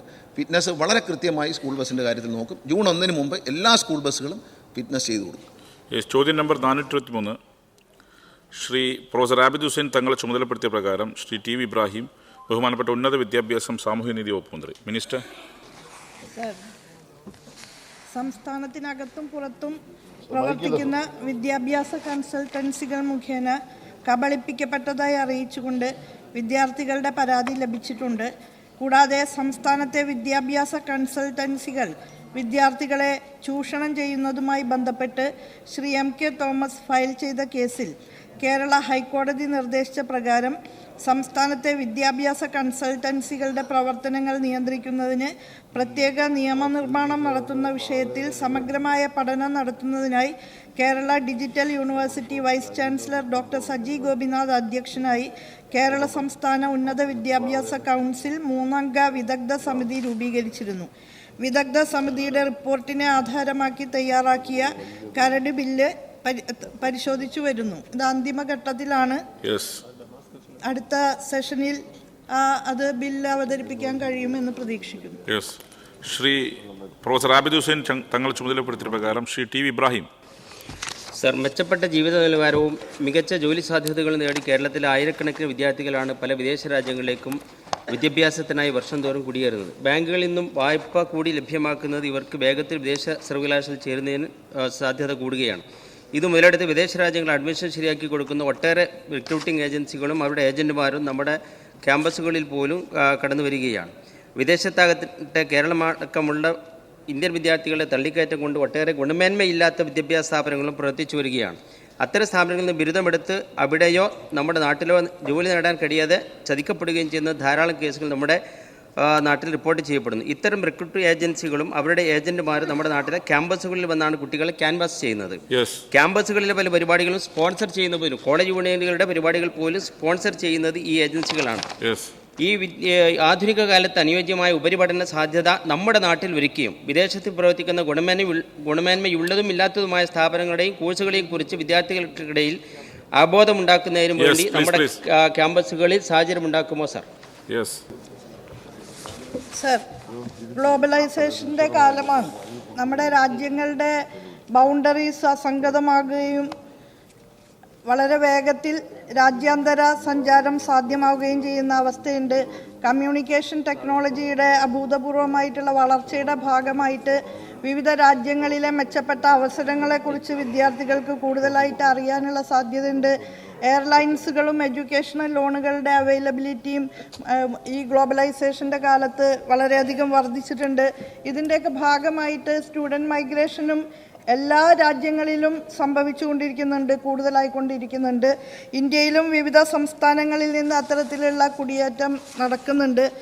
അപകടകരമായിട്ടുള്ള ഒരു കാര്യം, ഈ റിക്രൂട്ടിംഗ് ഏജൻസികൾ പലതും വിശ്വാസയോഗ്യമല്ലാത്ത വിധത്തിലുള്ള അവകാശവാദങ്ങളാണ് മുന്നോട്ട് വയ്ക്കുന്നത് എന്നുള്ളതാണ്. അത് സംബന്ധിച്ചുള്ള വിശദമായിട്ടുള്ള അവബോധം വിദ്യാർത്ഥികൾക്ക് സൃഷ്ടിച്ചു കൊടുക്കാൻ കഴിയുന്ന രീതിയിലുള്ള പ്രവർത്തനങ്ങൾ ഉന്നത വിദ്യാഭ്യാസ വകുപ്പ് പ്ലാൻ ചെയ്തിട്ടുണ്ട്. നേരത്തെ ഇവിടെ സൂചിപ്പിച്ച ഡോക്ടർ സജി ഗോപിനാഥ് അധ്യക്ഷനായിട്ടുള്ള സമിതിയുടെ ശുപാർശ പ്രകാരം വിദ്യാർത്ഥി കുടിയേറ്റവുമായി ബന്ധപ്പെട്ട് സമഗ്രമായിട്ടുള്ള വിവരശേഖരണം നടത്തുക, രജിസ്ട്രേഷൻ പ്രക്രിയയിലൂടെ വിദ്യാഭ്യാസ കൺസൾട്ടൻസി സ്ഥാപനങ്ങളുടെ സമഗ്രമായ വിവരശേഖരണം നടത്തുക, ഉന്നത വിദ്യാഭ്യാസ കൗൺസിലിൽ state authority for students overseas migration രൂപീകരിക്കുക, ഉചിതമായ പരാതി പരിഹാര സംവിധാനം ഏർപ്പെടുത്തുക, വിദ്യാർത്ഥികൾ നൽകുന്ന ഫീസുകളുടെ ഉത്തരവാദിത്തം ഏജൻസികൾ ഏറ്റെടുക്കുക, വിദ്യാർത്ഥികൾക്ക് മാർഗനിർദ്ദേശം നൽകാൻ ഉന്നത വിദ്യാഭ്യാസ കൗൺസിലിൽ പുതിയ സംവിധാനം ഏർപ്പെടുത്തുക, വിദ്യാർത്ഥി താൽപര്യാനുസൃതമായി സംസ്ഥാനത്ത് പഠനങ്ങൾ പ്രോത്സാഹിപ്പിക്കുക, കേന്ദ്ര വിദ്യാഭ്യാസ വിദേശ മന്ത്രാലയങ്ങളുമായി ആവശ്യമായ ചർച്ചകൾ നടത്തുക, മലയാളികളായ വിദ്യാർത്ഥികളുടെ കുടിയേറ്റം സംബന്ധിച്ച കൃത്യമായ കണക്ക് ദേശീയ ഉന്നത വിദ്യാഭ്യാസ സർവേയിലൂടെ ശേഖരിക്കുക, വിദ്യാഭ്യാസ ഏജൻസികളുടെ നിയമവിരുദ്ധ പ്രവർത്തനം നിയന്ത്രിക്കാൻ ആവശ്യമായ നിയമനിർമ്മാണം കൊണ്ടുവരിക. ഇത്രയും കാര്യങ്ങളിൽ ഉന്നത വിദ്യാഭ്യാസ കൗൺസിൽ തീരുമാനങ്ങളെടുത്ത് നടപടികൾ മുന്നോട്ട് കൊണ്ടുപോവുകയാണ്. സർ, 2024 കൊച്ചി ആസ്ഥാനമായി പ്രവർത്തിക്കുന്ന centre for public policy research CPPR എന്ന തിങ്ക് ടാങ്കിൻ്റെ ഏറ്റവും പുതിയ പഠനമനുസരിച്ച് കേരളത്തിൽ നിന്ന് വിദേശ രാജ്യങ്ങളിലേക്ക് ഉന്നത വിദ്യാഭ്യാസത്തിന് ചേക്കേറുന്ന വിദ്യാർത്ഥികളിൽ 60% പ്രതിവർഷം 5 ലക്ഷം രൂപയിൽ താഴെ വരുമാനമുള്ള കുടുംബത്തിൽ നിന്നുള്ളവരാണ്.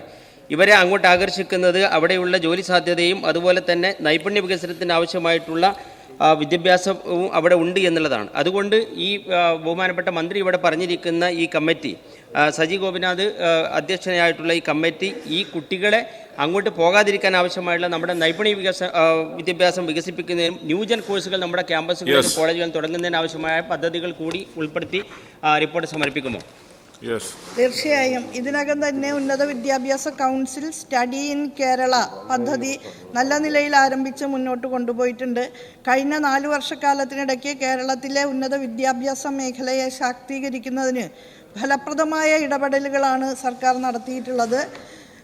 4 വർഷക്കാലത്തിനിടയ്ക്ക് 6000 കോടി രൂപയാണ് ഉന്നത വിദ്യാഭ്യാസ മേഖലയിൽ കേരളം വിന്യസിച്ചത്. കഴിഞ്ഞ ഒറ്റ വർഷക്കാലം 2023-24 വർഷത്തിൽ 1823 കോടി രൂപ ഉന്നത വിദ്യാഭ്യാസ മേഖലയിൽ വിന്യസിച്ചിട്ടുണ്ട്.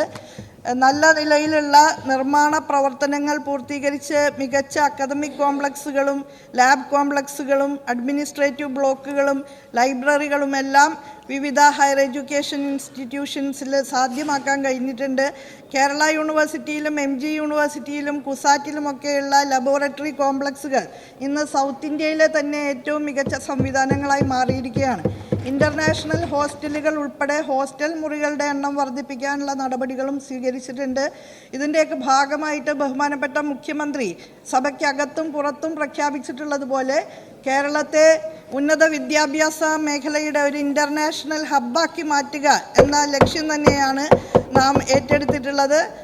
പുറത്തെ വിദ്യാർത്ഥികളെ കൂടി കേരളത്തിലേക്ക് ആകർഷിക്കാൻ കഴിയുമാറുള്ള പ്രവർത്തനങ്ങൾ കൃത്യമായ ആസൂത്രണത്തോടു കൂടി മുന്നോട്ട് കൊണ്ടുപോകുന്നുണ്ട്. അപ്പോൾ അനധിവിദൂരമായ ഭാവിയിൽ തന്നെ നമ്മുടെ സ്റ്റുഡൻറ് മൈഗ്രേഷൻ റേറ്റ് കുറയ്ക്കാനും സാധിക്കും, പുറത്തുനിന്നുള്ള വിദ്യാർത്ഥികളെ കൂടുതലായി ഇവിടെ ഉൾക്കൊള്ളാനും സാധിക്കുമെന്നാണ് പ്രതീക്ഷിക്കുന്നത്. ശ്രീ നജീബ് കാന്തപുരം. സർ, പുതിയ കാലത്ത് വിദ്യാർത്ഥികൾ പലപ്പോഴും പുറത്തേക്ക് പോകുന്നത് പഠനാവശ്യത്തിന് മാത്രമല്ല, സ്റ്റേ ബാക്കാണ് അവരുടെ ഏറ്റവും പ്രധാനപ്പെട്ട ലക്ഷ്യം എന്ന് പറയുന്നത്.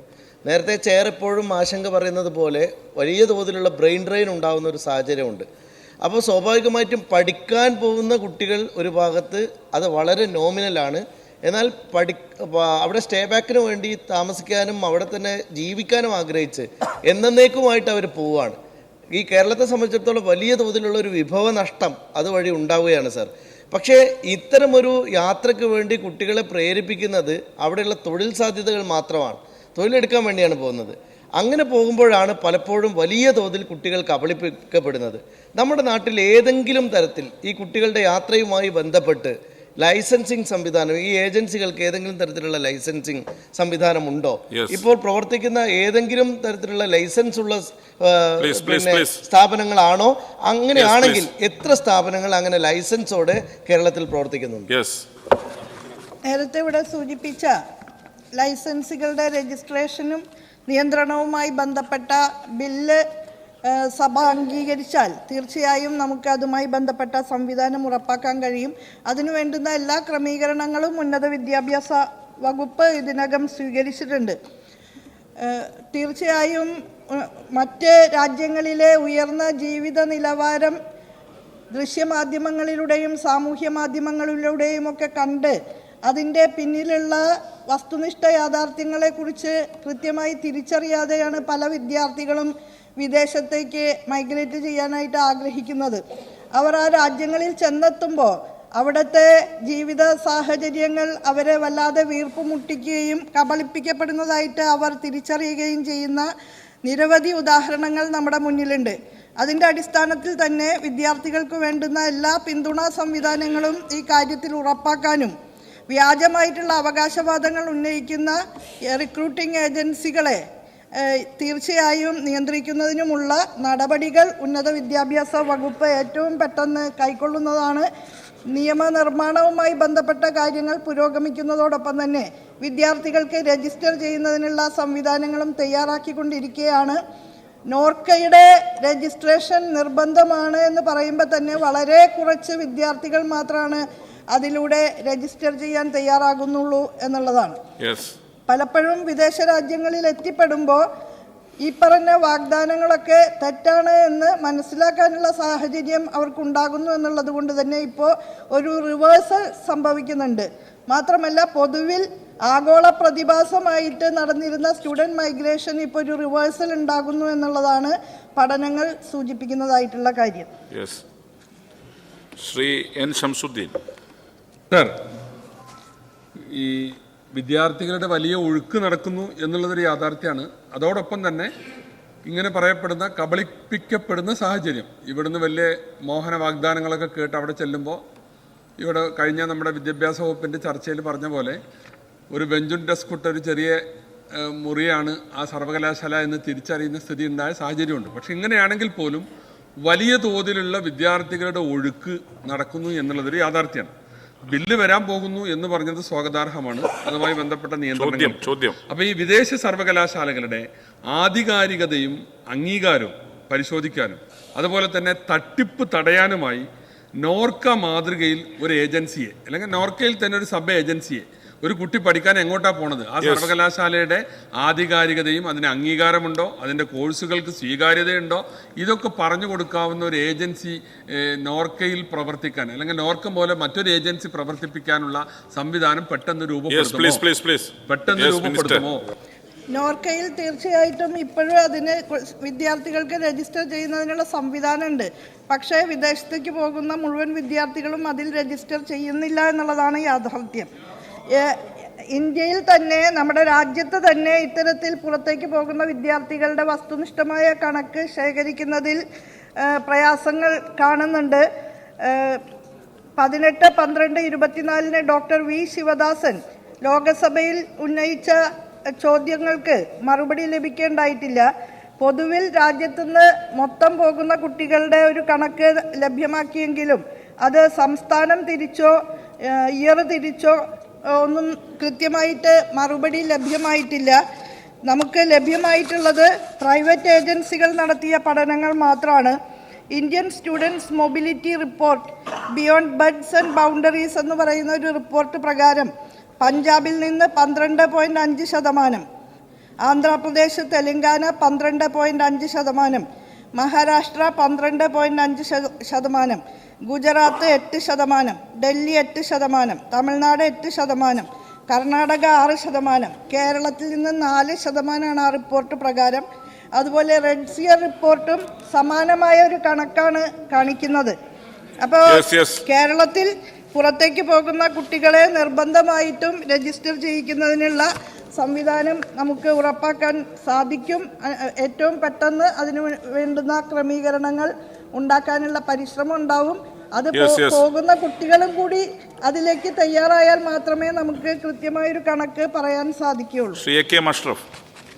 സർ, 70കൾക്ക് ശേഷം ചരിത്രം പറയണ്ട, അന്നം തേടിയുള്ള യാത്ര നടത്തിയ ആളുകളെ നമ്മൾ പ്രവാസികളെന്ന് വിളിക്കുന്നു. ഇപ്പോൾ നമുക്കൊക്കെ അറിയാം, ഏറ്റവും കൂടുതൽ കുട്ടികളുടെ വിദേശത്തേക്കുള്ള, പ്രത്യേകിച്ച് യൂറോപ്യൻ രാജ്യങ്ങളിലേക്കുള്ള ഒഴുക്കാണ്. അവരെ നമ്മൾ പറയുന്നത് വിദേശത്ത് പഠിക്കുന്ന കുട്ടി എന്നാണ്.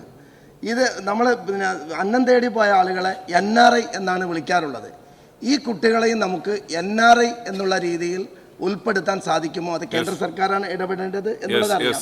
അതിനുള്ള ഒരു ഇടപെടൽ നടത്തുമോ എന്നുള്ളതാണ് എൻ്റെ ചോദ്യം. NRI എന്ന് വിളിക്കാൻ പറ്റുമോ? പലപ്പോഴും കുട്ടികള് തൊഴിൽപരമായിട്ടുള്ള സാധ്യതകൾ കൂടി തേടിയിട്ടാണ് വിദേശ രാജ്യങ്ങളിലേക്ക് മൈഗ്രേറ്റ് ചെയ്യുന്നത്. സാങ്കേതികമായി NRI എന്ന് അവരെ വിശേഷിപ്പിക്കാൻ സാധിക്കുമോ എന്നുള്ളത് കേന്ദ്ര ഗവൺമെൻറ്റുമായി ബന്ധപ്പെട്ട് പരിശോധിക്കേണ്ട കാര്യമാണ്. തീർച്ചയായിട്ടും നമുക്ക് പരിശോധന നടത്താം. നമ്മുടെ കേരളത്തിൽ ഉൾപ്പെടെ ഇന്ത്യയിലെ അതിയാഥാസ്ഥിതികവും അറുപഴഞ്ചനുമായിട്ടുള്ള മൂല്യസഞ്ചയത്തിൻ്റെ ഒരു കട്ടകെട്ടി നിൽക്കുന്ന അന്തരീക്ഷമുണ്ട്. അതും പുതിയ കാലത്തെ കുട്ടികളെ ശ്വാസം മുട്ടിക്കുന്ന ഒരു പശ്ചാത്തലം കൂടി അവരെ വിദേശത്തേക്ക് ചേക്കേറാൻ പ്രേരിപ്പിക്കുന്നുണ്ട് എന്നുള്ളതാണ് യാഥാർത്ഥ്യം. അപ്പോൾ അതുകൊണ്ട് സർവതല സ്പർശിയായ വിധത്തിലുള്ള ഒരു ചർച്ച ഈ വിഷയവുമായി ബന്ധപ്പെട്ട് സമൂഹത്തിൽ ഉയർത്തിക്കൊണ്ടുവരേണ്ട ഒരു സന്ദർഭമാണ് യഥാർത്ഥത്തിൽ ഇത്. ശ്രീമതി OS അംബിക. സാർ, എൻ്റെ ചോദ്യം, അഭിരുചി നിർണായക പരീക്ഷ എന്ന തരത്തിൽ പരീക്ഷ നടത്തി കുട്ടികൾക്ക് അനുയോജ്യമെന്ന് തെറ്റിദ്ധരിപ്പിച്ച് റിക്രൂട്ടിംഗ് ഏജൻസികൾ വഴി വിദേശ പഠനത്തിന് കുട്ടികളെ കണ്ടെത്തുന്ന സാഹചര്യം ഒഴിവാക്കുവാനും സർക്കാർ ഏജൻസികൾ വഴി ആപ്റ്റിറ്റ്യൂഡ് ടെസ്റ്റുകൾ നടത്തുവാനും നടപടി സ്വീകരിക്കുമോ? ഒഡാപെക് പോലുള്ള സംവിധാനങ്ങൾ ഇപ്പം തന്നെ വളരെ ശ്ലാഘനീയമായ നിലയിലാണ് ഈ രംഗത്ത് പ്രവർത്തിക്കുന്നത്. അതുപോലെ അസാപ്പ് ഉൾപ്പെടെയുള്ള സംവിധാനങ്ങൾക്ക് കുട്ടികളുടെ അഭിരുചി കൃത്യമായി നിർണ്ണയിക്കുന്നതിനുള്ള സാധ്യതകളുണ്ട്. നമ്മുടെ KDISC ആരംഭിച്ചിട്ടുള്ള DWMS digital work force management system online പോർട്ടലാണ്, ജോബ് പോർട്ടലാണ്. അവിടെ കുട്ടികളുടെ സൈക്കോമെട്രിക് അനാലിസിസ് നടത്തി അവരുടെ യഥാർത്ഥത്തിലുള്ള അഭിരുചി എന്ത് എന്ന് മനസ്സിലാക്കാനുള്ള ക്രമീകരണങ്ങളുണ്ട്. പരമാവധി തൊഴിലന്വേഷകരായിട്ടുള്ള വിദ്യാർത്ഥികളെ, ഡിഗ്രി തലത്തിലൊക്കെ പഠിക്കുന്ന വിദ്യാർത്ഥികളെ ഉൾപ്പെടെ ആ പോർട്ടലിൽ രജിസ്റ്റർ ചെയ്യിപ്പിക്കാനുള്ള ഒരു പ്രേരണ എല്ലാ ബഹുമാനപ്പെട്ട അംഗങ്ങളുടെയും ഭാഗത്തുനിന്ന് ഉണ്ടാകണമെന്ന് ഞാൻ അഭ്യർത്ഥിക്കുകയാണ്. കൃത്യമായ നിലയിൽ ഉന്നത വിദ്യാഭ്യാസ സാഹചര്യങ്ങളെക്കുറിച്ചും തൊഴിലവസരങ്ങളെക്കുറിച്ചുമൊക്കെ കുട്ടികൾക്ക് മാർഗനിർദ്ദേശം നൽകാൻ ആ DWMSലൂടെ നമുക്ക് സാധിക്കുമെന്നുള്ളതാണ്. അവരുടെ അഭിരുചിക്കൊത്ത സ്കിൽ കോഴ്സ് തിരഞ്ഞെടുക്കാനും ദേശീയ തലത്തിലും അന്തർദേശീയ തലത്തിലും റെപ്യൂട്ടഡ് ആയിട്ടുള്ള ഫേംസിൽ തൊഴിലവസരങ്ങൾ തേടാനും ആ തൊഴിൽദായകരുമായിട്ട് നേരിട്ട് തന്നെ ആശയവിനിമയം നടത്താനും സ്കിൽ എൻഹാൻസ്മെന്റ് ഏജൻസികളുടെ സേവനം ഉപയോഗിക്കാനും ഒക്കെ ആ DWMS സംവിധാനത്തിലൂടെ സാധിക്കും. Shri Ramesh Chennithala. Sir, student migration നമുക്ക് ആധുനിക കാലഘട്ടത്തിൽ തടയാൻ കഴിയില്ല. തന്നെയുമല്ല ജോബ് സീക്കേഴ്സിനെ നമുക്ക് തടയാൻ കഴിയില്ല. പക്ഷേ ഇതിന് ഉന്നത വിദ്യാഭ്യാസ വകുപ്പിന് ഒരു ബോധവൽക്കരണ പരിപാടി കോളേജുകളിലും മറ്റ് വിദ്യാർത്ഥികളുടെ ഇടയിലേക്കും എത്തിക്കാനുള്ള നടപടികൾ സ്വീകരിക്കേണ്ടത് അനിവാര്യമാണെന്ന് കരുതുന്നുണ്ടോ? ഉണ്ടെങ്കിൽ എന്തെല്ലാം നടപടികൾ സ്വീകരിക്കും? തീർച്ചയായും അത് നമുക്ക് ഉന്നത വിദ്യാഭ്യാസ വകുപ്പിൻ്റെ സുപ്രധാനമായ ഉത്തരവാദിത്തങ്ങളിൽ ഒന്നായി തന്നെ ഏറ്റെടുക്കുകയാണ്. ബ്രെയിൻ ഡ്രെയിൻ എന്നുള്ള പ്രതിഭാസത്തിന് പകരം ബ്രെയിൻ ഗെയിൻ എന്നുള്ളത് ലക്ഷ്യമിട്ടുകൊണ്ട് ബ്രെയിൻ ഗെയിൻ പദ്ധതി തന്നെ ഹയർ എഡ്യൂക്കേഷൻ കൗൺസിൽ മുന്നോട്ട് കൊണ്ടുപോകുന്നുണ്ട്. സ്റ്റഡി ഇൻ കേരളയുടെ ഭാഗമായിട്ടും ഇത്തരം ബോധവൽക്കരണ പരിശ്രമങ്ങൾ നമുക്ക് ക്യാമ്പസുകളിൽ നല്ല നിലയിൽ തന്നെ ഏറ്റെടുക്കാം എന്നറിയിക്കുകയാണ്. ശ്രീ ഡോക്ടർ ജയരാജ് പെട്ടെന്ന്. സർ, ഏതായാലും കേരള വിദേശ പഠന കൺസൾട്ടൻസികളുടെ നിയന്ത്രണവുമായി ബന്ധപ്പെട്ട് നിയമനിർമ്മാണത്തിൽ തയ്യാറാകുന്നു എന്നുള്ളത് ഗവൺമെൻറ്റിനെ പ്രത്യേകമായിട്ട് അഭിനന്ദിക്കുന്നു. ഇന്ന് എൻ്റെ സ്വകാര്യ ബില്ല് സഭയിൽ ഇതുമായി ബന്ധപ്പെട്ട് അവതരിപ്പിക്കാനുള്ള അനുവാദം എനിക്ക് ലഭിച്ചിട്ടുണ്ട്. എൻ്റെ ചോദ്യം യഥാർത്ഥത്തിൽ ഈ ഇതുമായി ബന്ധപ്പെട്ട ഒട്ടേറെ പഠനങ്ങൾ ഇന്ത്യയിൽ നടന്നിട്ടുണ്ട്. അതിനകത്തൊരു study of the role of consultancy in overseas education എന്ന് പറയുന്ന ഒരു പഠനത്തിനകത്ത് പറയുന്ന പ്രധാനപ്പെട്ട ചോദ്യത്തിലേക്ക് വാ. കൺസൾട്ടൻസികൾക്ക് വളരെ സ്മൂത്തായിട്ട് അവരുടെ പ്രൊസീജർ ചെയ്യാനുള്ള സംവിധാനങ്ങൾ, അതുകൊണ്ടാണ് ആളുകൾ അതിലേക്ക് പോകുന്നത്. പക്ഷേ ഗവൺമെൻറ് സംവിധാനങ്ങൾക്കകത്ത് യഥാർത്ഥത്തിൽ ഒരുപാട് ടൈം എടുക്കുന്നുണ്ട്. അപ്പോൾ യഥാർത്ഥത്തിൽ ഈ വിദേശ പഠനത്തിന് ആഗ്രഹിക്കുന്ന കുട്ടികൾക്ക് അത് വളരെ പെട്ടെന്ന് തന്നെ പ്രോസസ്സ് ചെയ്ത് കിട്ടാനും കൃത്യമായ ഡെസ്റ്റിനേഷനും കോഴ്സുകളും മനസ്സിലാക്കാനുള്ള സംവിധാനം ഹയർ എഡ്യൂക്കേഷൻ്റെ നേതൃത്വത്തിൽ നടപ്പാക്കാൻ കഴിഞ്ഞാൽ ഈ കൺസൾട്ടൻസികളുടെ പിന്നാലെ പോകുന്ന ഒരു നടപടിയിൽ നിന്ന് മാറി നിൽക്കുമെന്നുള്ളതാണ് ഈ പഠനം സൂചിപ്പിക്കുന്നത്. ഇക്കാര്യത്തിൽ ഗവൺമെൻറ് നിലപാട് എന്താണെന്ന് അറിയാൻ ആഗ്രഹം. ഒഡാപെക് പോലുള്ള ഗവൺമെൻറ് ഏജൻസികൾ ത്വരിതഗതിയിൽ തന്നെ നടപടികളെല്ലാം സ്വീകരിക്കുന്നുണ്ട്.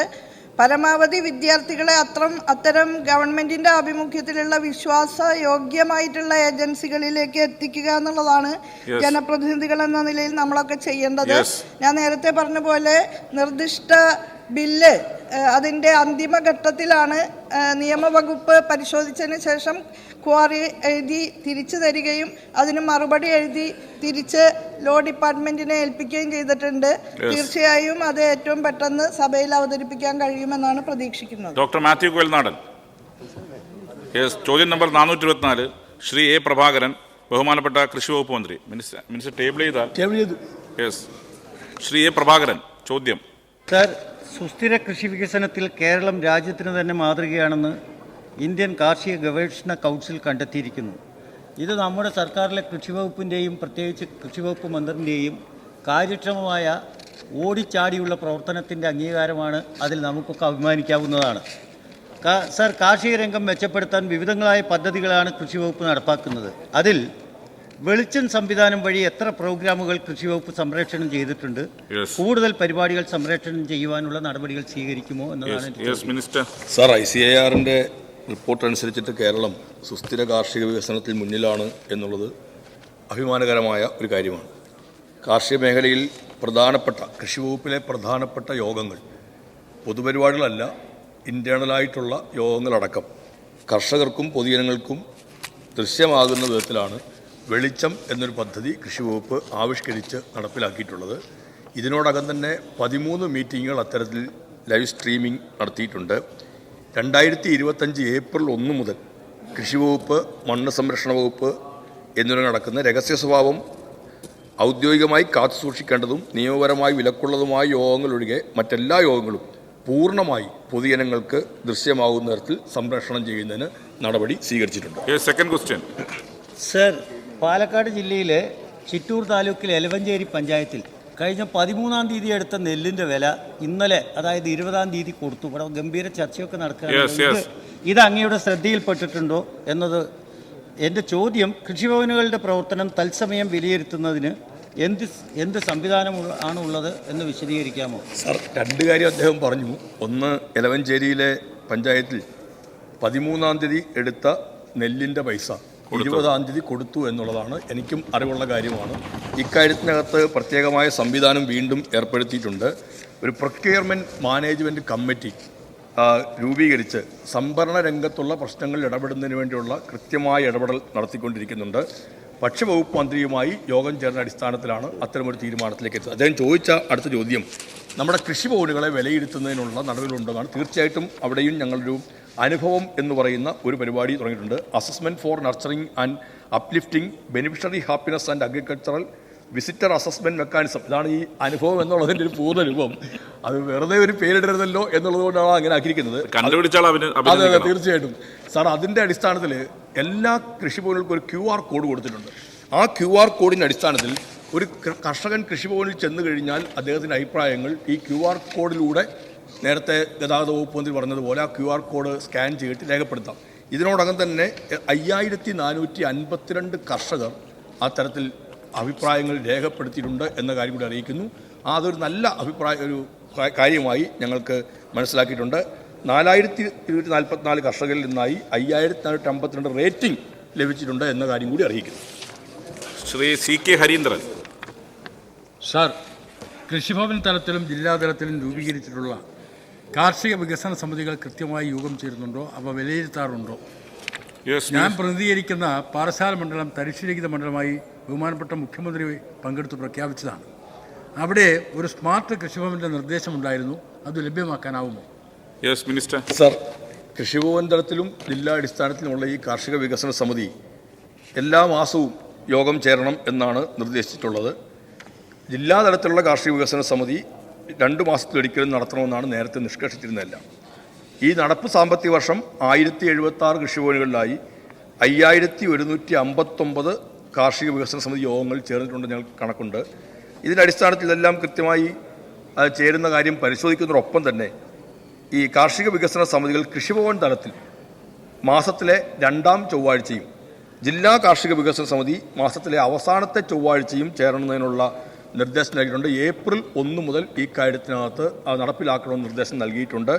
ഇത് കൃഷി ഓഫീസർമാർക്ക് നേരത്തെ സൂചിപ്പിച്ചതുപോലെ എയിംസ് പോർട്ടലിൻ്റെ ഭാഗമായി അത് വരും.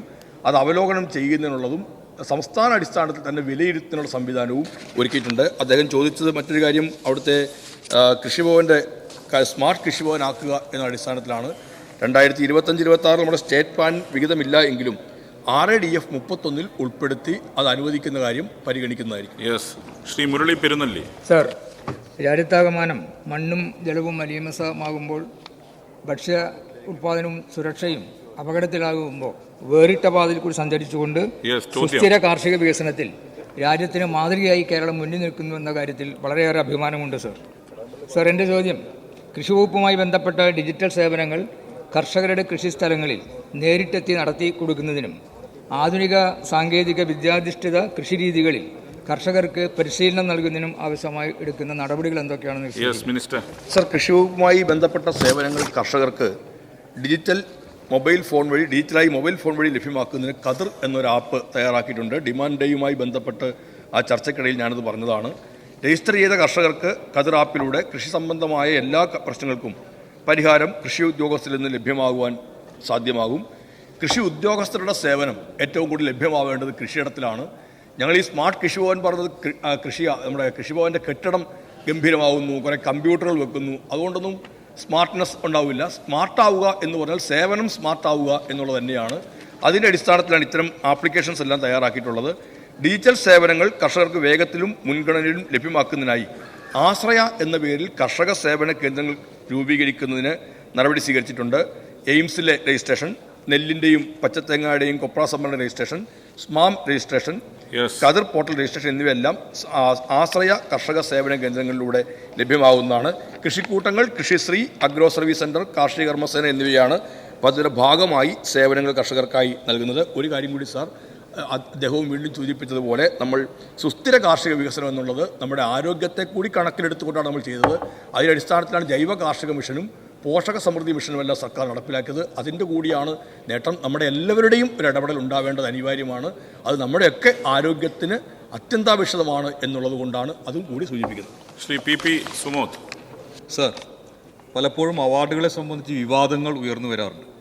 കൃഷിവകുപ്പ് മികച്ച കർഷകർക്കും ഉദ്യോഗസ്ഥർക്കും നൽകുന്ന അവാർഡ് നിർണയത്തിൽ സുതാര്യത ഉറപ്പാക്കാൻ വകുപ്പ് സ്വീകരിച്ച നടപടികൾ എന്തൊക്കെയാണ് വിശദമാക്കാം? സർ, വിവാദങ്ങളില്ലാത്ത തരത്തിൽ തന്നെ അവാർഡ് കാര്യങ്ങൾ നടപ്പിലാക്കണം എന്നാണ് സർക്കാർ ആഗ്രഹിക്കുന്നത്.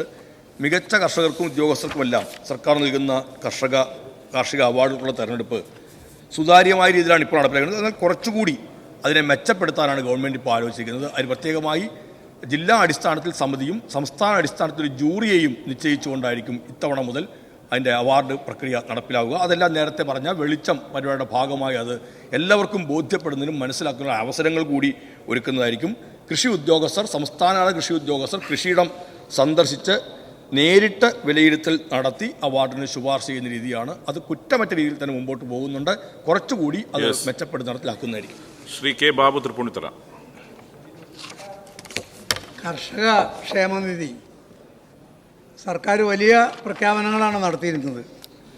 പെൻഷനും മറ്റ് ആനുകൂല്യങ്ങളും ഒക്കെ വളരെ മറ്റ് ക്ഷേമനിധിയിൽ നിന്ന് വ്യത്യസ്തമായി വളരെ നല്ല ഓഫറാണ് ഗവൺമെൻറ് മുന്നോട്ട് വെച്ചത്. പക്ഷേ ഇതുവരെ കർഷക ക്ഷേമനിധിയിൽ 20,000 കർഷകർ മാത്രമാണ് അംഗങ്ങളായിട്ടുള്ളൂ. ഈ കർഷക ക്ഷേമനിധി ഫലപ്രദമായി നടപ്പാക്കുന്നതിന് എന്താണ് തടസ്സം, എന്ന് മുതൽ ഇത് നടപ്പാക്കും എന്ന് വ്യക്തമാക്കും.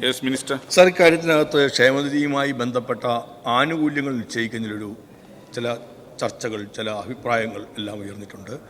ഇതിനാവശ്യമായ വരുമാനം കണ്ടെത്തുന്നതിനെക്കുറിച്ച് നമ്മൾ നേരത്തെ വിഭാവനം ചെയ്ത് അതേ രീതിയിൽ മുമ്പോട്ട് പോകാൻ കഴിയാതെ വന്നു. GSTയുടെയും മറ്റും വന്നതോടുകൂടി നമുക്ക് ഇതുമായി ബന്ധപ്പെട്ട് കാർഷികോൽപ്പന്നങ്ങൾ വിപണനം നടത്തുമ്പോൾ ഉണ്ടാകുന്ന 1% വരിക എന്നൊക്കെയുള്ളത് അതേ അർത്ഥത്തിൽ സമാഹരിക്കുക എന്നത് പ്രയാസമായി മാറി. അതുകൊണ്ട് വിഭവ സമാഹരണത്തിൻ്റെ മറ്റ് വഴികൾ തേടി നടപ്പിലാക്കുന്ന പ്രപ്പോസൽ കൃഷി വകുപ്പ് അത് സമർപ്പിച്ചിട്ടുണ്ട്. ധനകാര്യ വകുപ്പിൻ്റെ പരിശോധനയിലാണ്.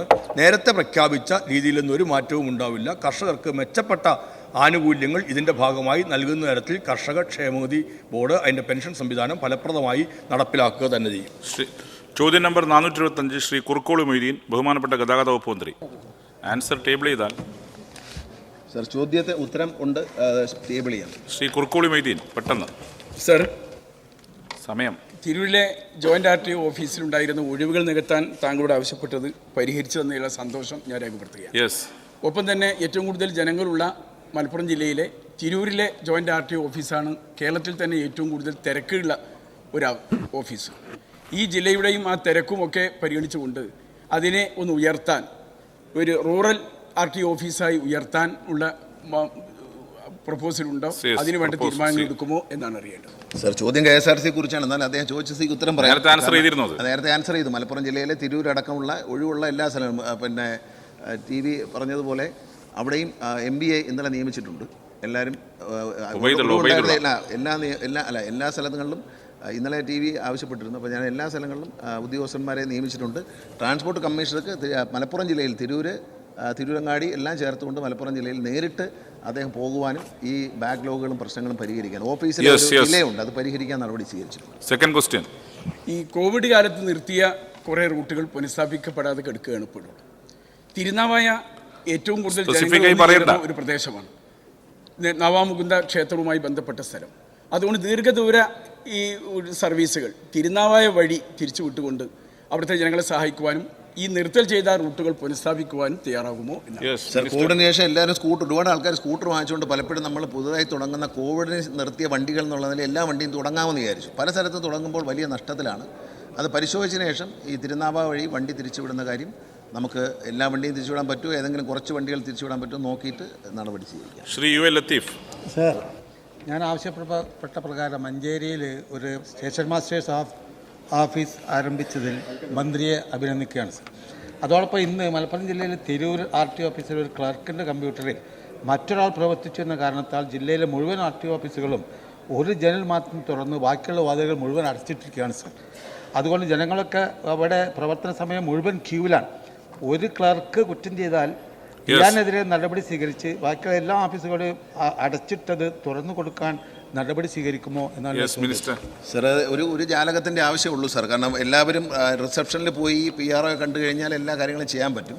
നമ്മൾ ഉച്ചയ്ക്ക് ശേഷം സർക്കാർ മോട്ടോർ വെഹിക്കിൾ ഓഫീസുകളിലേക്ക് ആളിനെ പ്രവേശിപ്പിക്കുന്നില്ല. കാരണം അത് ജോലി ചെയ്യുന്ന ഉദ്യോഗസ്ഥർക്ക് അത് അസൗകര്യമായതുകൊണ്ടാണ്. എല്ലാ വിവരങ്ങളും PROയെ കണ്ടാൽ അറിയാൻ പറ്റും. പക്ഷെ അവിടെ തിരൂർ അദ്ദേഹം പറഞ്ഞതുപോലെയല്ല, അവിടെ വ്യാപകമായ ചില ക്രമക്കേടുകൾ നടന്നു. അത് ശ്രദ്ധയിൽപ്പെട്ടപ്പോഴാണ് അവിടുത്തെ മുഴുവൻ ഉദ്യോഗസ്ഥരെയും തൊട്ടടുത്ത ജില്ലയിലേക്ക് മാറ്റുകയും അവിടെ പുതിയ സംവിധാനം ഏർപ്പെടുത്തി അവിടെ നേരിട്ട് ട്രാൻസ്പോർട്ട് കമ്മീഷന്റെ ഒരു നേതൃത്വത്തിലുള്ള പരിശോധനയും നടത്തിപ്പും വേണ്ടിയിരിക്കുന്നു എന്ന് ബോധ്യപ്പെട്ടു സർക്കാരിന്. അതിനുള്ള നിർദ്ദേശം നൽകിയിട്ടുണ്ട്. ശ്രീ KPA മജീദ് ചുമതലപ്പെടുത്തിയ പ്രകാരം എന്നെ നെല്ലിക്കുന്നു. പ്ലീസ് പെട്ടെന്ന്. സർ, ധാരാളം യാത്രക്കാരുള്ള കാസർഗോഡ് ബാംഗ്ലൂർ റൂട്ടിൽ ഡീലക്സ് ബസ് അടക്കം KSRTC ബസ്സുകൾ ആരംഭിക്കാനുള്ള നടപടികൾ സ്വീകരിക്കുന്നു. സാർ, ഈ ചോദ്യത്തിൽ പറഞ്ഞിരിക്കുന്ന കാര്യം KSRTC ആണ്. 2 MBD ആയിരുന്നെങ്കിലും KSRTC അടിയന്തരമായി പുതിയ ബസ്സുകൾ വാങ്ങാതെ KSRTC പിടിച്ചു നിൽക്കാൻ പറ്റത്തില്ല. ഗ്രാമീണ മേഖലയിൽ ഓടുന്ന ബസ്സുകൾ ഫ്യൂവൽ എഫിഷ്യൻ്റ് ആയിട്ടുള്ള ബസ്സുകളും ദീർഘദൂരത്തിലുള്ള സ്ലീപ്പർ പോലെയുള്ള സെമി സ്ലീപ്പർ പോലുള്ള ഹൈ ക്ലാസ് ബസ്സുകളും വാങ്ങേണ്ടത് അത്യാവശ്യമാണ്. അതിനുള്ള ടെൻഡർ വിളിച്ചു, അതിനുള്ള ഓർഡർ കൊടുത്തിട്ടുണ്ട്. ഒരു ഏപ്രിൽ അവസാനത്തോടുകൂടി ഈ വാഹനങ്ങൾ കമ്പനികൾ സപ്ലൈ ചെയ്ത് തുടങ്ങും എന്നുള്ളതാണ് നമുക്കറിയാൻ കഴിഞ്ഞിട്ടുള്ള കാര്യം. പണി തുടങ്ങിയിട്ടുണ്ട്. അത് വരുന്നതോടെ തീർച്ചയായിട്ടും ഈ അന്തർ സംസ്ഥാന സർവീസുകൾ ബാംഗ്ലൂർ, തിരുവനന്തപുരത്തിനടക്കം എല്ലാ സ്ഥലങ്ങളിൽ നിന്നും ബാംഗ്ലൂരേക്കൊന്ന് വണ്ടികൾ, ഇത് വലിയൊരു ചൂഷണമാണ് സാർ. ഹൈ ക്ലാസ് ബസ്സുകൾ, ഏറ്റവും ഹൈ ക്ലാസ് ബസ്സുകൾ വാങ്ങാൻ പോവുകയാണ്. കാരണം പ്രൈവറ്റ് ബസ്സുകാർ ഇത് ഇല്ലീഗലായി ഓടിക്കൊണ്ട് ജനങ്ങളെ കൊള്ള ചെയ്യാണ്. പ്രത്യേകിച്ച് ഓണം, വിഷു, ക്രിസ്മസ് ഒക്കെ വരുമ്പോൾ കൊള്ള ചെയ്യാണ്. ഇത് അവസാനിപ്പിക്കാൻ വേണ്ടി ഏറ്റവും ക്ലാസിക് ആയിട്ടുള്ള ഇന്ത്യയിൽ ലഭിക്കുന്ന ഏറ്റവും നിലവാരം കൂടിയ ബസ് വാങ്ങി ഓടിക്കാനാണ് KSRTC ആഗ്രഹിക്കുന്നത്. ഓർഡർ ചോദ്യോത്തരങ്ങൾ അവസാനിച്ചിരിക്കുന്നു.